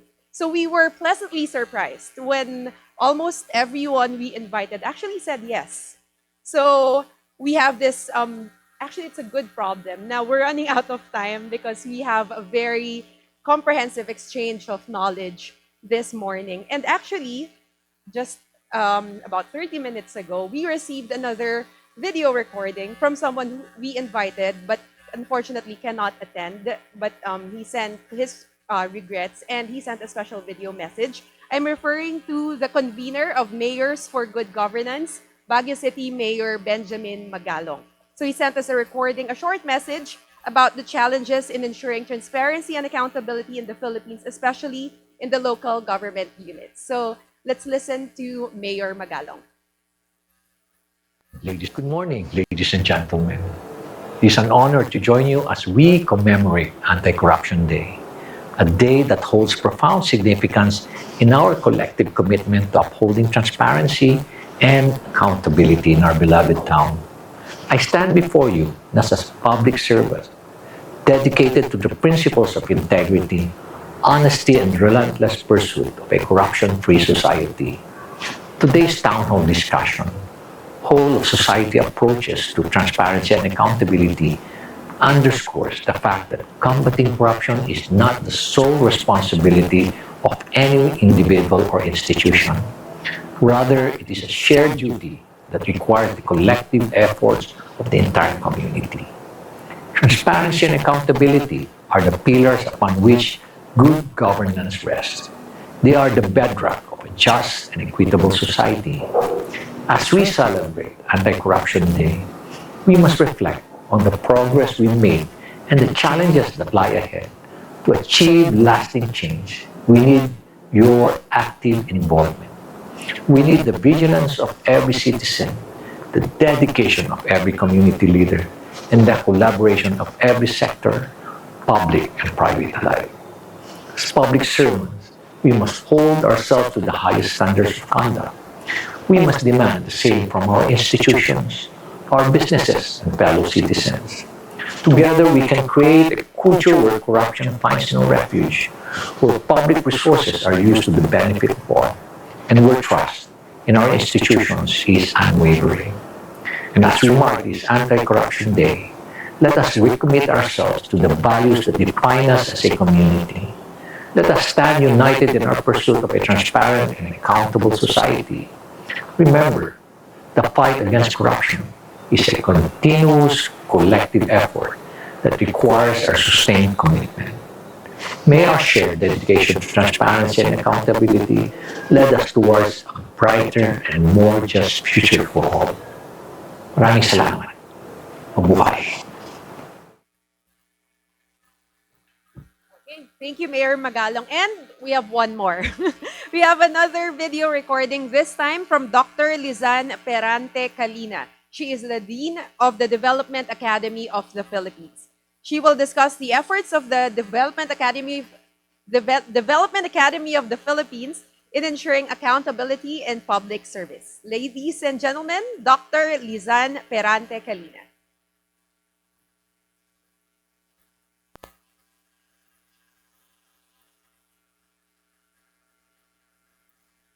Good day, everyone. My special greetings to my co-panelists, Justice Conchita Carpio Morales, former Ombudsman, Dean Philip Arnold Tuanyo at Ateneo School of Government, and Attorney Ryan Lucente of Lente. And of course, to Dr. Dindo Manhit, President of Strat-Based ADR Institute, and Shanice Spirit for the opportunity to co-create knowledge with you. Today, I'm excited to share with you our take on a topic that is not only timely but crucial for the success of our societies, and that is the whole of society approaches to transparency and accountability. In our Philippine Development Plan, we have two keywords, and these two keywords are important, and that I'd like to emphasize these. And these are prosperous and high trust society. And for us to realize this preferred future for the country, we need to promote the principles of transparency and accountability, which are the cornerstones of a healthy and thriving society. But given that we are embraced by the complexities of the 21st century, it has become increasingly evident that we need to have a comprehensive approach involving all sectors of the society in fostering transparency and accountability. As such, in this so-called volatile, uncertain, complex, and ambiguous world, we should raise some important questions, such as how do we ensure transparency and accountability in the country? As we aspire to create a prosperous and high-trust society, it is paramount to bolster our commitment to transparency, accountability, and the rule of law. The Philippines, as you observed, is already rich with laws and issuances on graft and corruption, and this is a foundational element in this journey. By upholding and enforcing these legal frameworks, we ensure that our vision of an inclusive and resilient nation is safeguarded against the corrosive effects of corruption. However, despite the existence of numerous laws targeting graft and corruption, including bureaucratic red tape in the country, a persistent challenge lies in the effective implementation of these measures. The sheer volume of laws actually signifies a testament to our commitment to combat corruption is not enough. We still have a lot of work to do. And with that, we have seen progress actually in many studies that we encountered in the past decades. As shown in this graph, we are seeing progress in the Philippine governance. Based on our score on the selected governance indices from 2011 to 2021, the Philippines has made progressive improvements or remarkable strides in its performance in various global governance indices, such as the E-Participation Index, Open Budget Index, and the Legato Prosperity and Index Political Accountability. This finding may be attributed to the National Government Portal and its subsequent provision of over 200 online government services, include the expansion of open data features of government information and the digitalization program of the current administration under President Bongbong Marcos, which is to fully integrate digitalization to boost ease of doing business and combat all forms of corruption practices. Likewise, enhancements in the Philippine government electronic procurement system and the increase in free public Wi-Fi hotspots nationwide have also contributed to this achievement. And at the same time, full disclosure and public financial management reforms brought about by the Seal of Good Local Governance Act of 2019 or Republic Act number 11292 have increased transparency among local government units. But to further achieve our ambition natin 2040, we need to adopt a new holistic approach to governance. And what do we mean by a whole of society approach? Well, according to Callan et al. In 2023, a whole of society approach embraces both formal and informal institutions in seeking a generalized agreement across society about policy goals and the means to achieve them. In this context, it is about recognizing that transparency and accountability are not just the responsibility of the government or a particular institution. Instead, it is a collective effort that involves government bodies, civil society, the private sector, and most importantly, the citizens. And this is really about creating a collaborative ecosystem where everyone plays a role in ensuring openness and responsibility. In the Governance Reform Framework 6.0 by Brillantes, myself, and Domingo, we envision to achieve the Sustainable Development Goals, the Philippine Development Plan, and Ambition Net in 2040 by looking at, first, the strengthening of our institutions, systems, processes to become more people-centered, data-fueled, and technology-enabled. In the second quadrant, you see the changing of mindsets and behaviors. We need to have more values-driven, service-motivated, and futures-oriented organization. Likewise, the change in mindset. And in the third quadrant, we need citizen participation to make it more inclusive, meaningful, and responsive. Fourthly, we need frenetic leadership.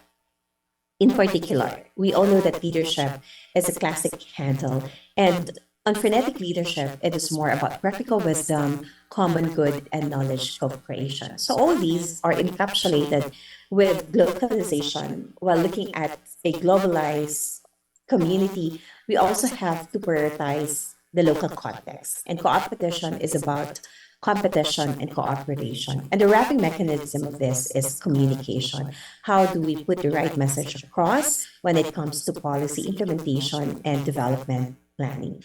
And the last framework that I'd like to share with you is on changing mindsets by United Nations. And this is to strengthen our ways of thinking. We can be guided by looking at this to promote inclusiveness, effectiveness, and accountability.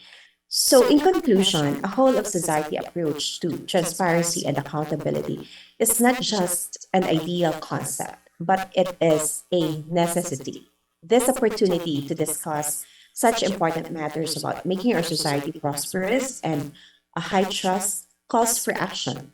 That as leaders, we must go beyond what is expected of us. First, we should participate in discussions, in forums like this, and then produce outputs that can make an impact on our legislation policies. And lastly, foster collaboration among governments, private sectors, and civil society to create a more transparent, accountable, and ultimately a just and humane society. Each one of us has a role to play in this collective effort, and together we can shape a future where transparency and accountability are the pillars upon which our society stands. So I look forward to our collaboration in achieving a more transparent and accountable society through capacity building at DAP Graduate School. With that, maraming salamat, Hiraya Manawari. Thank you very much, Dr. Lizan Kalina. Um, so, and thank you very much as well to all of our speakers today for a very, very insightful and comprehensive discussion. So, to officially end our program today, may we call on the president of Strat-based ADR Institute and lead convener of Democracy Watch Philippines, Professor Victor Andres Dindo Manhit. Thank you, Joyce. Thank you also to all our speakers. The whole objective of our program, I know it's quite long, was meant to bring people together.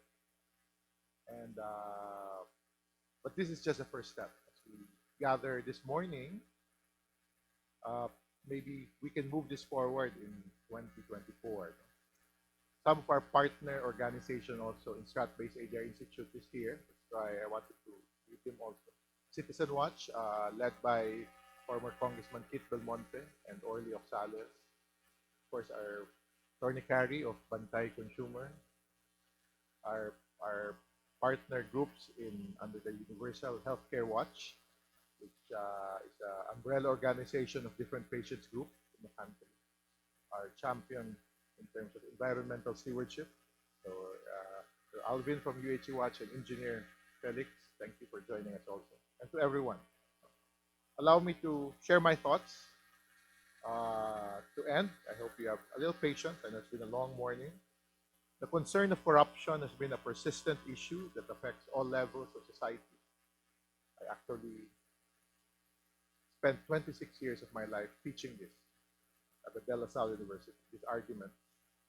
In recent years, there's been a growing recognition of the negative impact of corruption.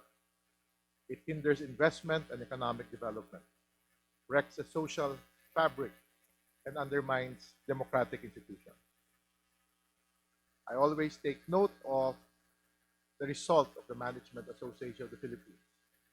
97% of Filipino CEOs feel that the government is not doing enough to fight corruption. I remember this because I woke up that morning when it came out in the news. DZRH, Teleradio wanted to talk to me and said, what was this result? And they said, 3%. That means 3% only believe that we are doing, or our government is doing enough for corruption. There have been siloed efforts to address the issue. That's why we actually invited the Department of Budget and Management, because they had so much initiative that nobody knew about it. And I trust the leadership in BBM because on the personal note, the first procurement law, my assistant researcher's name was Secretary Nina Pangandaman. And my political officer at the time was Wilford Wong when we were trying to push this initiative in the Senate and working with the House. So I know it's in their heart, you know, and it's something that I hope that they will use their power in government now, working with civil society here, working with academics. To effectively combat this issue of corruption, a holistic and coordinated effort is required. There needs to be a multi-pronged approach that addresses both prevention and enforcement. That's why we invited Ombudsman Chief Morales, who has been helping, working with us in Strat-Based ADR Institute after she stepped down as Ombudsman, as a strong resource person on how to prevent or even enforce laws against corruption. There must be a sustained discussion on promoting transparency and accountability, making government processes and initiatives more open and inclusive to public discussion, creating mechanisms for oversight and monitoring, and implementing strong legal frameworks that hold individuals and organizations accountable for their actions. It's also crucial to prioritize the importance of ethical values at all levels of society. This can be achieved through promoting a culture of integrity and honesty through education and awareness campaigns at an early age, not only to create a more ethical society, but also to ensure the future generation is equipped with the necessary skills to combat corruption effectively. A key aspect is citizen engagement and participation. And we applaud those who have consistently administration, like Inside Gov. I'm always proud of the work that they've done through the years. As Dr. Kiko mentioned earlier, he was still in high school when we were discussing this. Or we hope we were still in high school. That's how long the struggle has been. But we were both faculty at that time when we spoke of transparency and accountability network. Actually, today I'm known as a strategic studies or strategic analyst, geopolitics. But I spent 26 years of my career in governance in LaSalle. Introduced the subject of governance in LaSalle called Seminar in Governance, because that is my training. And I always say in a geopolitical analysis, geo-economic challenges of the Philippines, I can name 7 issues. But at the core of it is you need governance to deal with those challenges. But citizen engagement is important. That's why in Strat-Based ADR Institute, we speak always of a whole of Philippine society, not whole of government, whole of Philippine society. It is important to acknowledge that eradicating corruption requires collective effort, long-term commitment, and sustained efforts. It cannot be achieved overnight, but rather through consistent and persistent actions. By doing so, we'll be able to see a country that will be wanted by investors for its transparency, inclusiveness, and non-tolerance for illegalities. More than that, openness and accountability to one another are enshrined as values for nation building. I hope this morning is just a start of a conversation. Let us keep the conversation going, act against corruption in all its forms. Let us make sure that we leave behind a legacy of integrity and accountability for future generations to come. We're hoping under the Strat-Based ADR Institute's program of Democracy Watch, it's our oldest program. It actually started after the 2004 election, when what was stolen was the election. And of course, when you steal an election, when you become the administration, you start stealing also. And that's what we started advocating on. Without realizing, 6 years after, our chairman will become Foreign Affairs Secretary. That's why we became known for geopolitics. No? But at the core, Dr. Kiko was with me originally at the time, and colleagues in the LaSalle Institute of Governance. Together, I believe, and in Stratbase, we believe we can build a better future for all of us, a brighter one where transparency, accountability, and a responsive public service is institutionalized. I used to say, and people mock me for saying this, if we can only be like Jollibee, because in Jollibee they serve their customers well, and that's a culture that maybe we can learn from. So hopefully, we serve our public servants, serve our people well, taxpayers, as we make them accountable, as we make them transparent in all their actions. Again, good morning, and thank you for joining us. And let's move forward in 2024 collectively together. Thank you.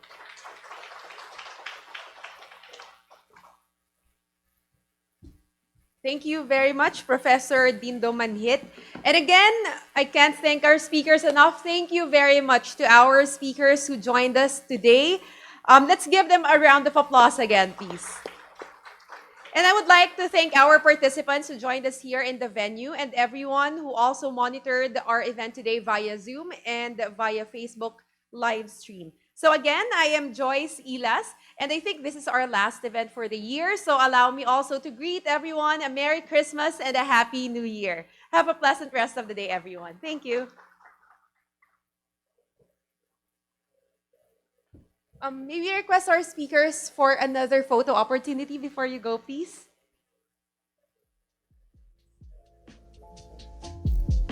Sir, let's have another photo, please.